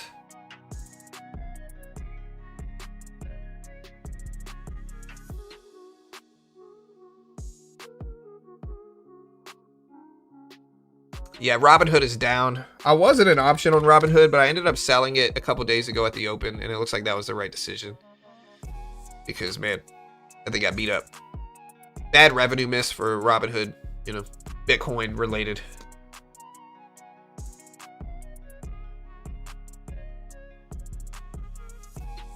All right, guys, less than 1 minute here for the opening bell.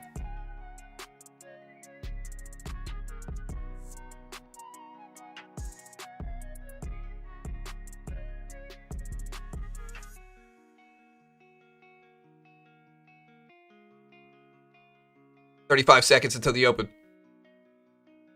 Nasdaq's pushing up. The Nasdaq all-time high is way up here, though. Or I'm sorry, the S&P all-time high is way up here. It's like 70.43, so I think it's like right here, actually.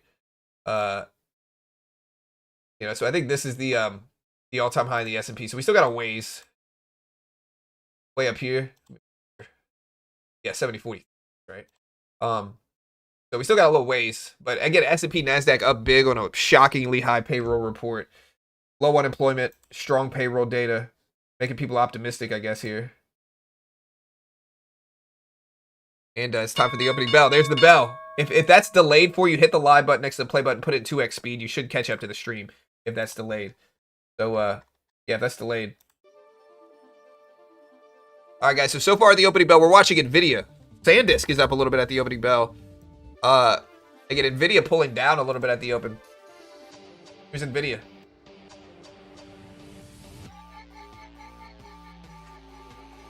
Alphabet's moving up a little bit. Meta's up. Microsoft's down. Apple's up to 270s. So we kind of have a split open. Some stuff's moving up, some stuff's moving down. Let's see if we start to get back some of these gains that we put in from the payroll report.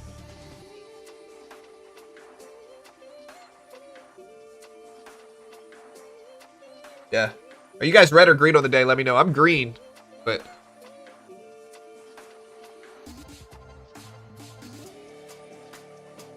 Apple's flying up at the opening bell. Nasdaq just broke highs of the day at the open. 25,460s. Nasdaq here.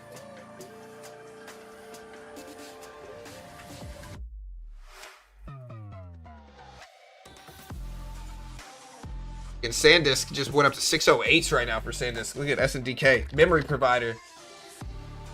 Been making some swings since its earnings report. Green, green. Sitting on my hands. Interactive brokers is usually the best.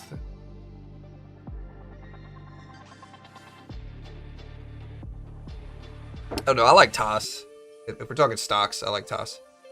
Get NVIDIA up to 193s.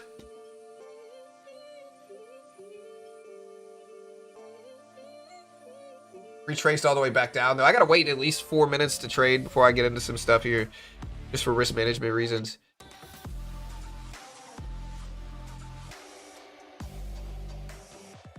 I honestly have gotten pretty good results, though. Check me out the last week or so here on this account. For the last week we've been doing pretty good. Today we got a very small green day, but we're running at 75% accuracy.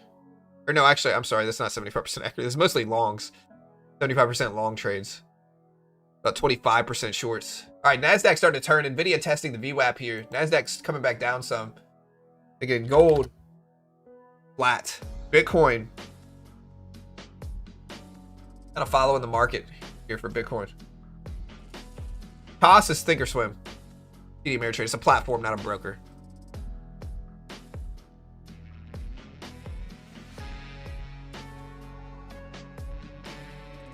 All right, kind of a flat open here. I want to see if we hold some of these gains.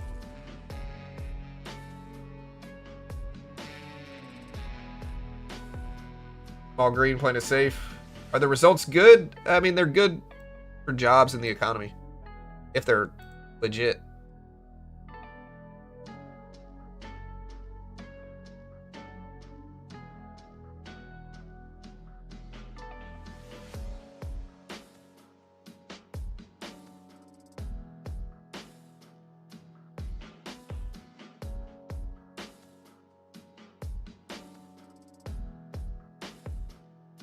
Yeah, the last week we done pretty good in this account.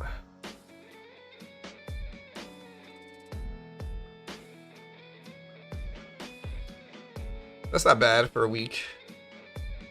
65% accuracy. NASDAQ, again, look at this level right here. I don't know what this level's from, this 25,390 level, but again, the range is too small. Maybe we'll look for an opening range breakout underneath this. We get a move.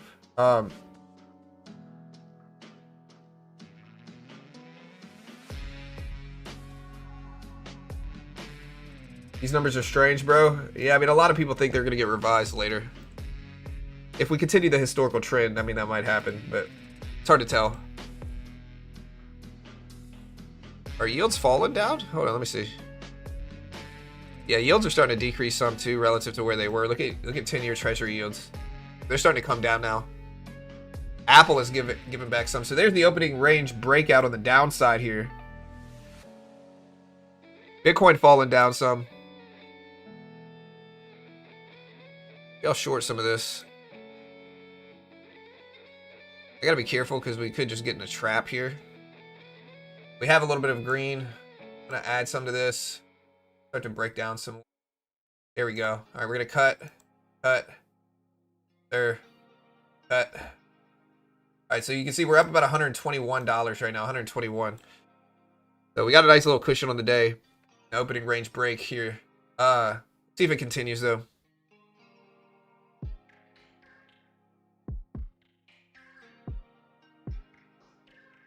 Numbers line up pretty well with the Institute of Supply Management PMI data. Yeah, I mean, that's, yeah, I mean, ISM PMI has been stronger than expected recently. So,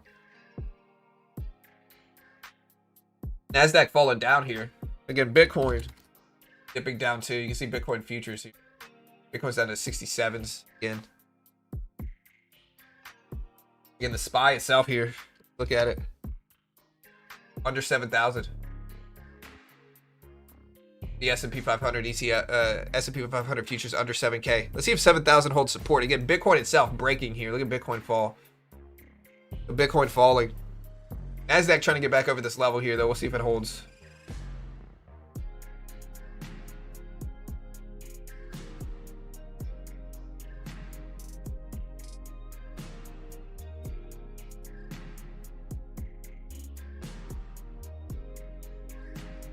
Yeah, we're only about 7 minutes into the opening bell here. There's the opening range, a 5-minute opening range breakdown. Starting to short. Eventually, I'm worried the range is not going to hold though. Let's see.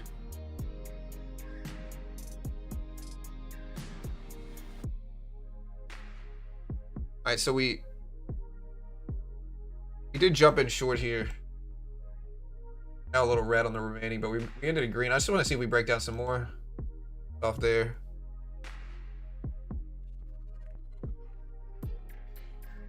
Cut that. So we're up about 160 on the day here, about 160.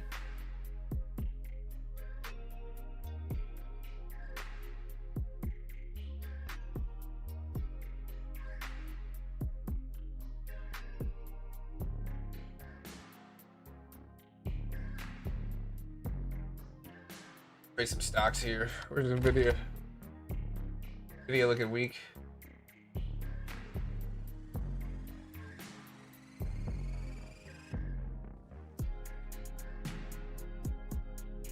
I'm gonna short Nvidia right around the WAP here. We're gonna add to some of this, get a larger breakdown now. 150 shares, give or take.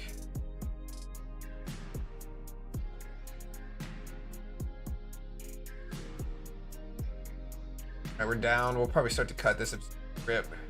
Oh no, we just added to. Now we're green. I'm gonna start liquidating some of this. I took too big a size. Sometimes accidents work, and I guess that's today. There, okay, I'll take it.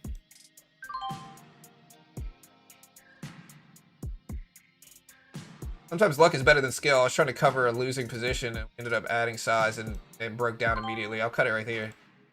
I didn't really mean to get in short. Or I didn't really mean to get in that big a size. I'll take it though. Greed is good. Luck is better than skill sometimes, guys. That's a way crazy. NASDAQ still looks weak. We're about to run into the 200 EMA and the volume weighted average price right here. So if there's a bounce level potentially, you see this purple and gold line, so go Tigers. You see this purple and gold line right here. Maybe this is a bounce level. Again, I'm not saying it is. Sometimes it can be. That's why I got out of the Nvidia trade.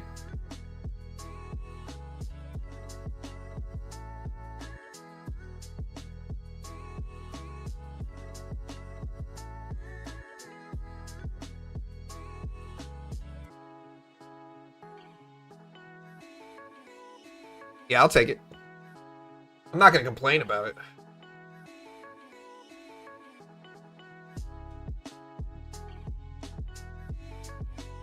Again, I'm looking at this volume weighted average price and this 200 exponential right here. The purple and gold lines.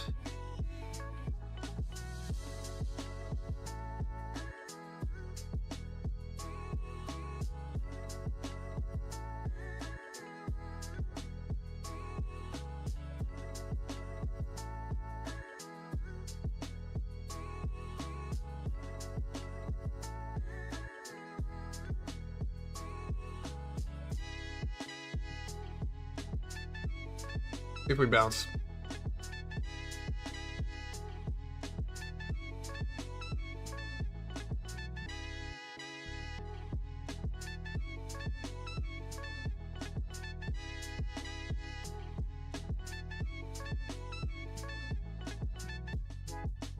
All right, we're trying to hold here. Let's see if we start to bounce. Again, I'd like it a little bit deeper before I take some positions here.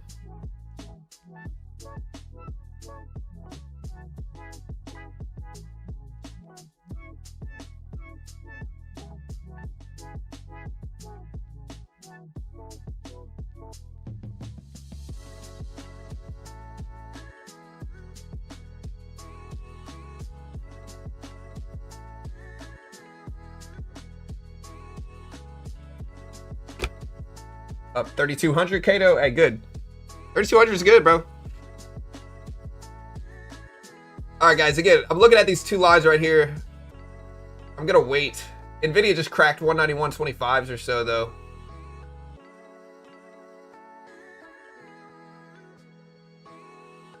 We are green in stocks. We are green trading futures, but they're pretty small greens. We're up about 160 trading futures. We're up a smaller amount in stocks today. But again, we'll see if this 200 exponential VWAP level right here holds. So far it is. Again, here's the bounce level we talked about. See if that pops it back up. Might have missed the bounce though, being a little bit too stubborn or strict with it.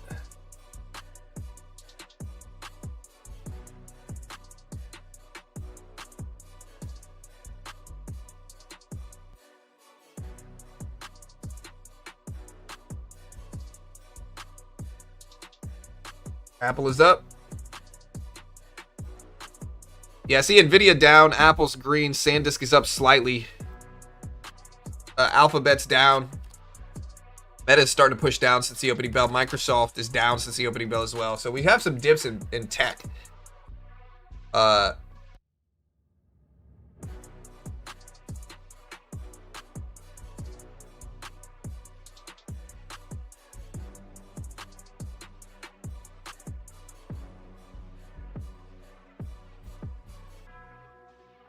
Look at Microsoft here, man. Look at Microsoft's breaking right now. Look at that. That's what's dragging some of the market down here. Bitcoin is starting to fall too here. Again, I think this might be Bitcoin getting baked into less easing this year. So, gold dumped on this report. Yeah, I mean, gold thrives in uncertainty, and so not a shock. Bitcoin down on this report makes sense too. I think less easing this year.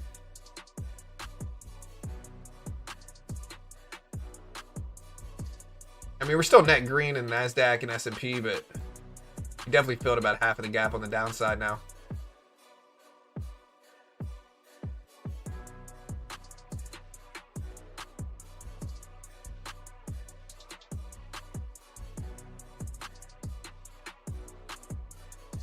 Everybody call up for 30 to 40,000 Bitcoin. Max Payne is new all-time highs. SanDisk moving up. Nvidia moving up. Gold moving down. Bitcoin moving down, but Nvidia bounced.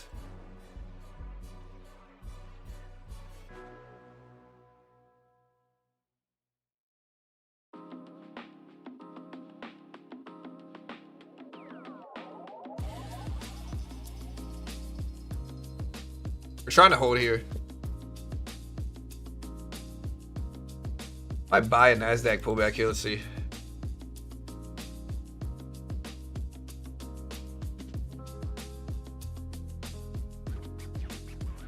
I'll start it small and see if we get a pop. Nvidia's starting to head up. That's the reason we're interested in buying this. If we don't get liquidity grabbed up here, we should be all right. Buy at 3.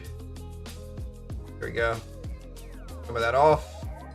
Kind of scalping these moves right now, to be honest.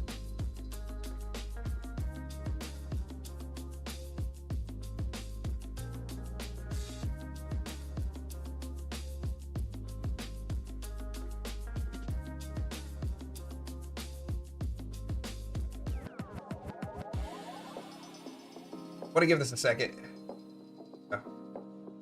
I see. Yeah, we're up about 200 now. Kind of scalping some of this movement. I was watching Nvidia push up, and Nvidia is the most heavily weighted stock in the Nasdaq. So I thought we might get some upward pressure from Nvidia. We're gonna move highs on the Nasdaq, and we are. See if it continues.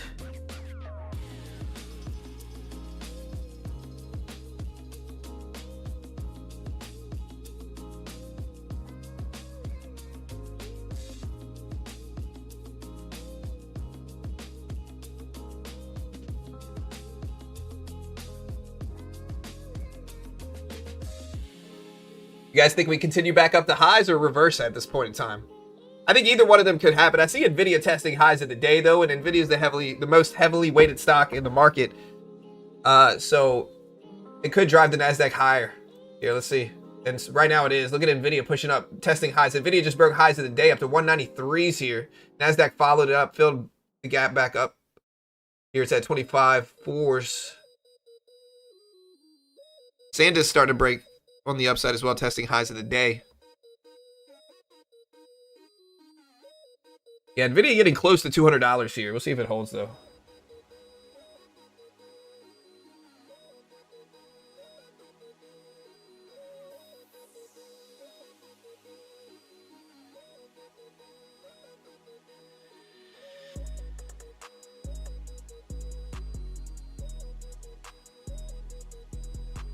All right, so Nvidia broke highs for a split second and then just fell back down here. Nasdaq started to turn.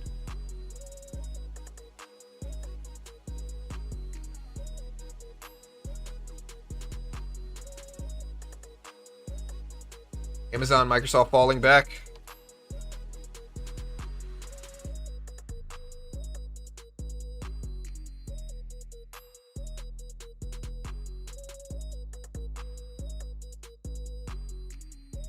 Yeah, we'll see. We don't have any economic reports at 10 o'clock today, but man, again, payroll is 130,000. We have Bowman speaking later, though. Tomorrow we have jobless claims, and then Friday we have inflation data.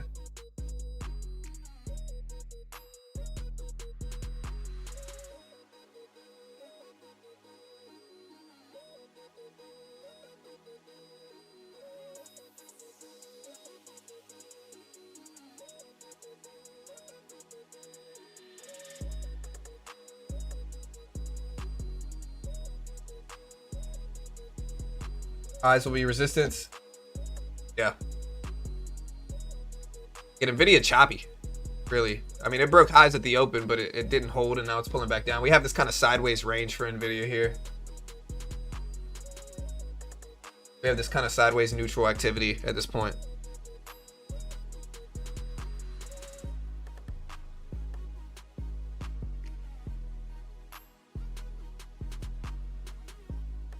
Checking up other breaking news here. President speaking, he said we should therefore... Trump said, yeah, I knew he would comment on the numbers today. Again, the president said, quote, great job numbers, far greater than expected. America should be paying much less on bond borrowing. America should be paying much less on its borrowing. We should therefore be paying the lowest interest rate. We also had the U.S. Labor Secretary say the January jobs report showed the U.S. economy is strong in a statement. We also have news that the crypto billionaire is buying the dip here. Val Vavilov, co-founder of Bitfury and early Bitcoin adopter, sees the recent 50% crypto plunge as a buying opportunity while remaining bullish on Bitcoin. He emphasizes it's just part of a diversified portfolio that now includes AI-focused data centers. With that said, Bitcoin is down from this report as well, just because Bitcoin wants easing, and this means less easing potential. Bitcoin actually negative from this jobs report. Let me see. Jobs report showed up. Actually, we're basically flat, but it started to turn red from this jobs report. Again, so the president just said, great jobs numbers, far greater than expected. The United States of America should be paying much less on its borrowing of bonds. We are again the strongest country in the world and should therefore be paying the lowest interest rate by far. This would be an interest cost savings of at least $1 trillion per year. Balanced budget plus. Wow. Golden age of America is upon us. U.S. president. Bitcoin did continue to fall here, though. Look at Bitcoin at 66,864 as I speak here. So, I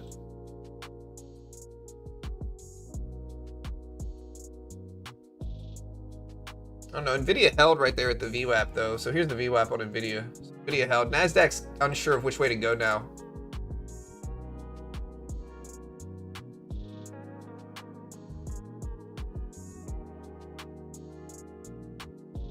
NASDAQ lower highs.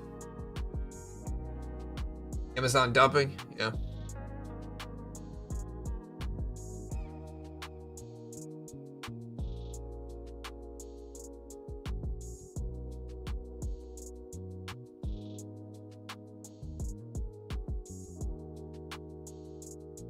Keep speaking about Bitcoin, it bounces.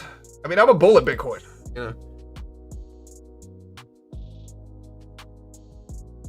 I don't know if my speaking on Bitcoin helps it though. Bitcoin down to 66.7s right now, 66,700s.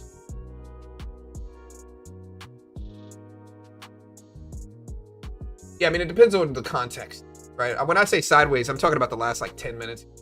NASDAQ, pretty sideways.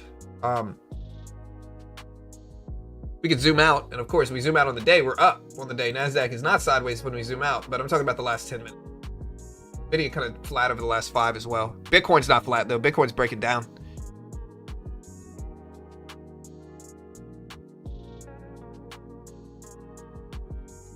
See?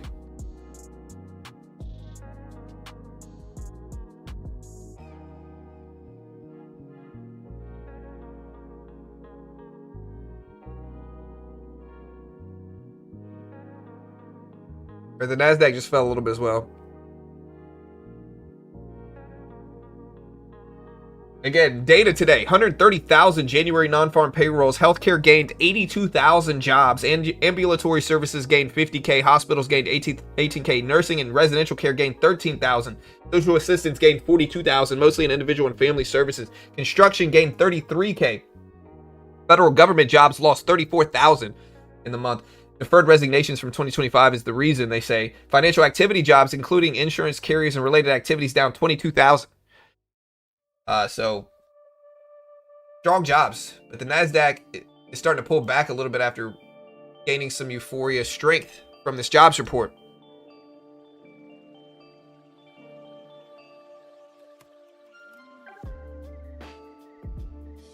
Some of these guys in your chat must be rich with the way they know exactly what Bitcoin's going to do. Bro, you know they have a crystal ball, dude. You know they're always right, never wrong, you know? They're all billionaires. They're all 6'5" billionaires here in chat. Of course they are, you know? As a 7-foot-tall billionaire myself, like, I understand. You know, I'm never wrong either. I get it. Listen.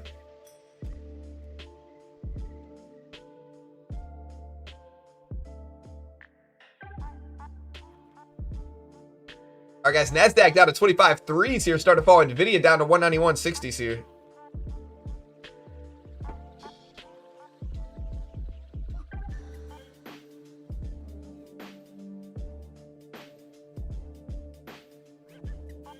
It didn't take any trades, don't see a direction. Yeah, I wish I was a 7-foot-tall billionaire, bro. I probably would never stream. And the only time I would stream, I would just take some crazy freaking swings. You know, I'd be swinging for the fences every day in trading. Be taking $100 million positions.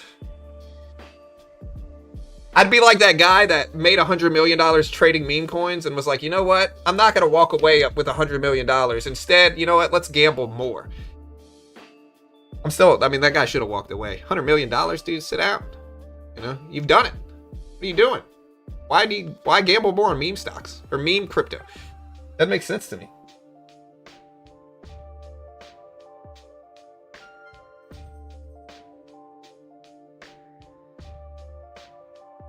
Who's speaking at 10:15? Bowman, I believe, right? It's Bowman, correct? I'm pretty sure it is. Yeah, Michelle Bowman speaking at 21 minutes, 10:15 market time. We'll see if it affects markets.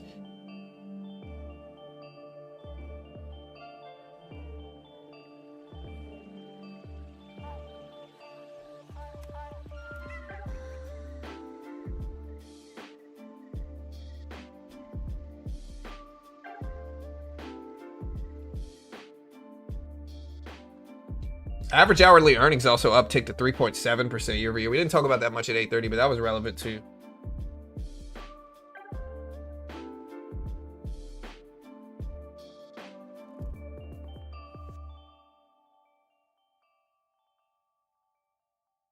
Market seems sideways these days.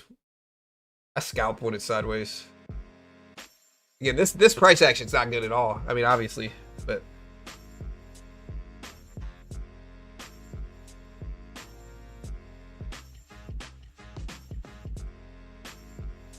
shouldn't Bitcoin be dumping with less chance of easing?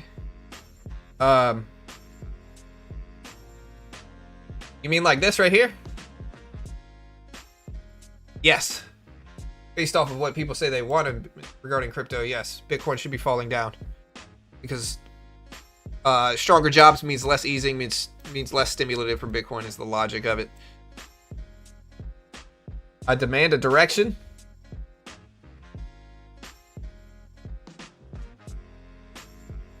Bitcoin down to 66,000s here.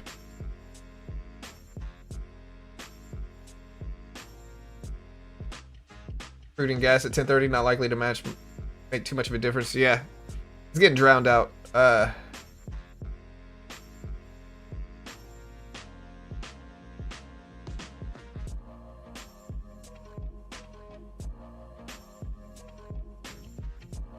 Again, the president did say that today's job numbers were great. U.S. should be paying much less on borrowing. The U.S. Labor Secretary said the January jobs report shows the U.S. economy is strong. White House CEA acting chair says Fed has to balance dual mandates and be forward-looking. Jobs report was a blowout. Private jobs were above expectations here. And the Wall Street Journal's Nick Timiro says the January jobs report cements the Fed's extended pause on interest rates.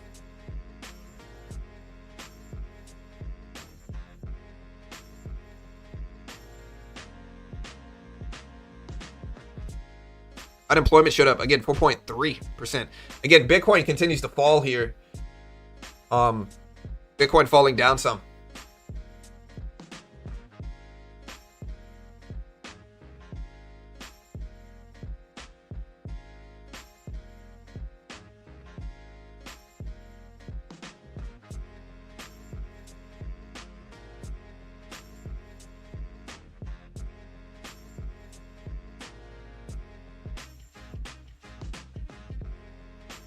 All right, guys. Again, we do have a jobs report going live tomorrow at 8:30. Another one. We do have a jobs report going live tomorrow at 8:30. See what it is, but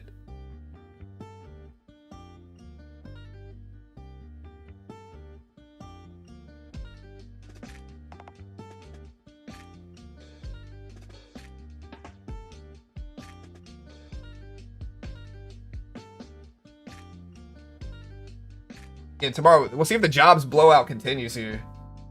Again, we do have jobless claims unemployment at 8:30 Eastern Standard Time. So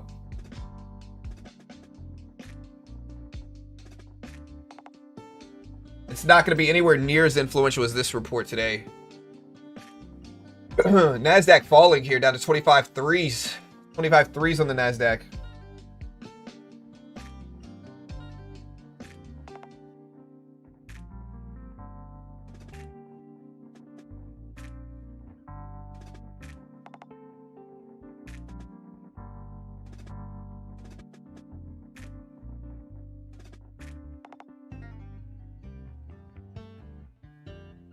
NASDAQ, S&P, Nvidia continue to break here.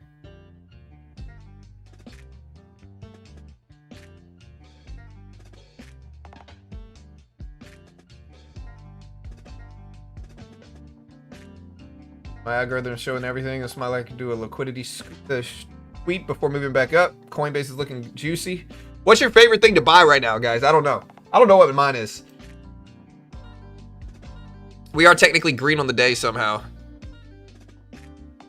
I think it's just from our SPY trades that we got in earlier in our Nvidia trade.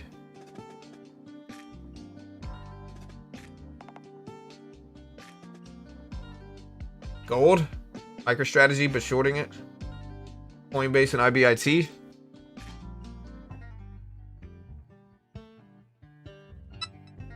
Again, we're now under the 200 exponential here. So we are now under the 200 EMA. Again, under the 200 exponential here.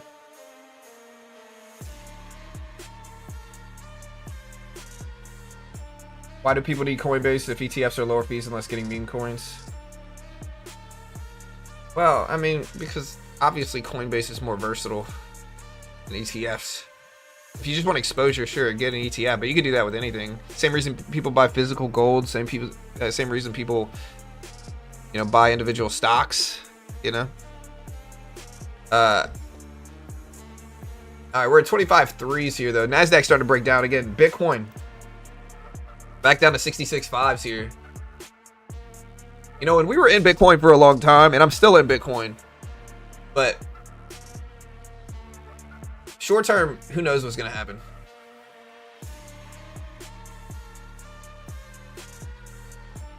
Microsoft and PayPal. I'm in PayPal, but it's small, and I don't think I'm gonna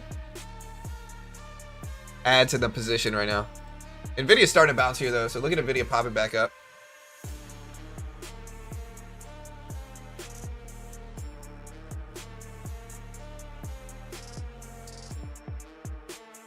All right, guys, listen, I'm going to shut it down. I'll be back tomorrow, bright and early, 8:30 Eastern Standard Time tomorrow. Jobless claims, unemployment filings. Friday's the big CPI inflation report. So just be ready for all that stuff, man, because we got a lot of stuff going on next week and this week. So be safe.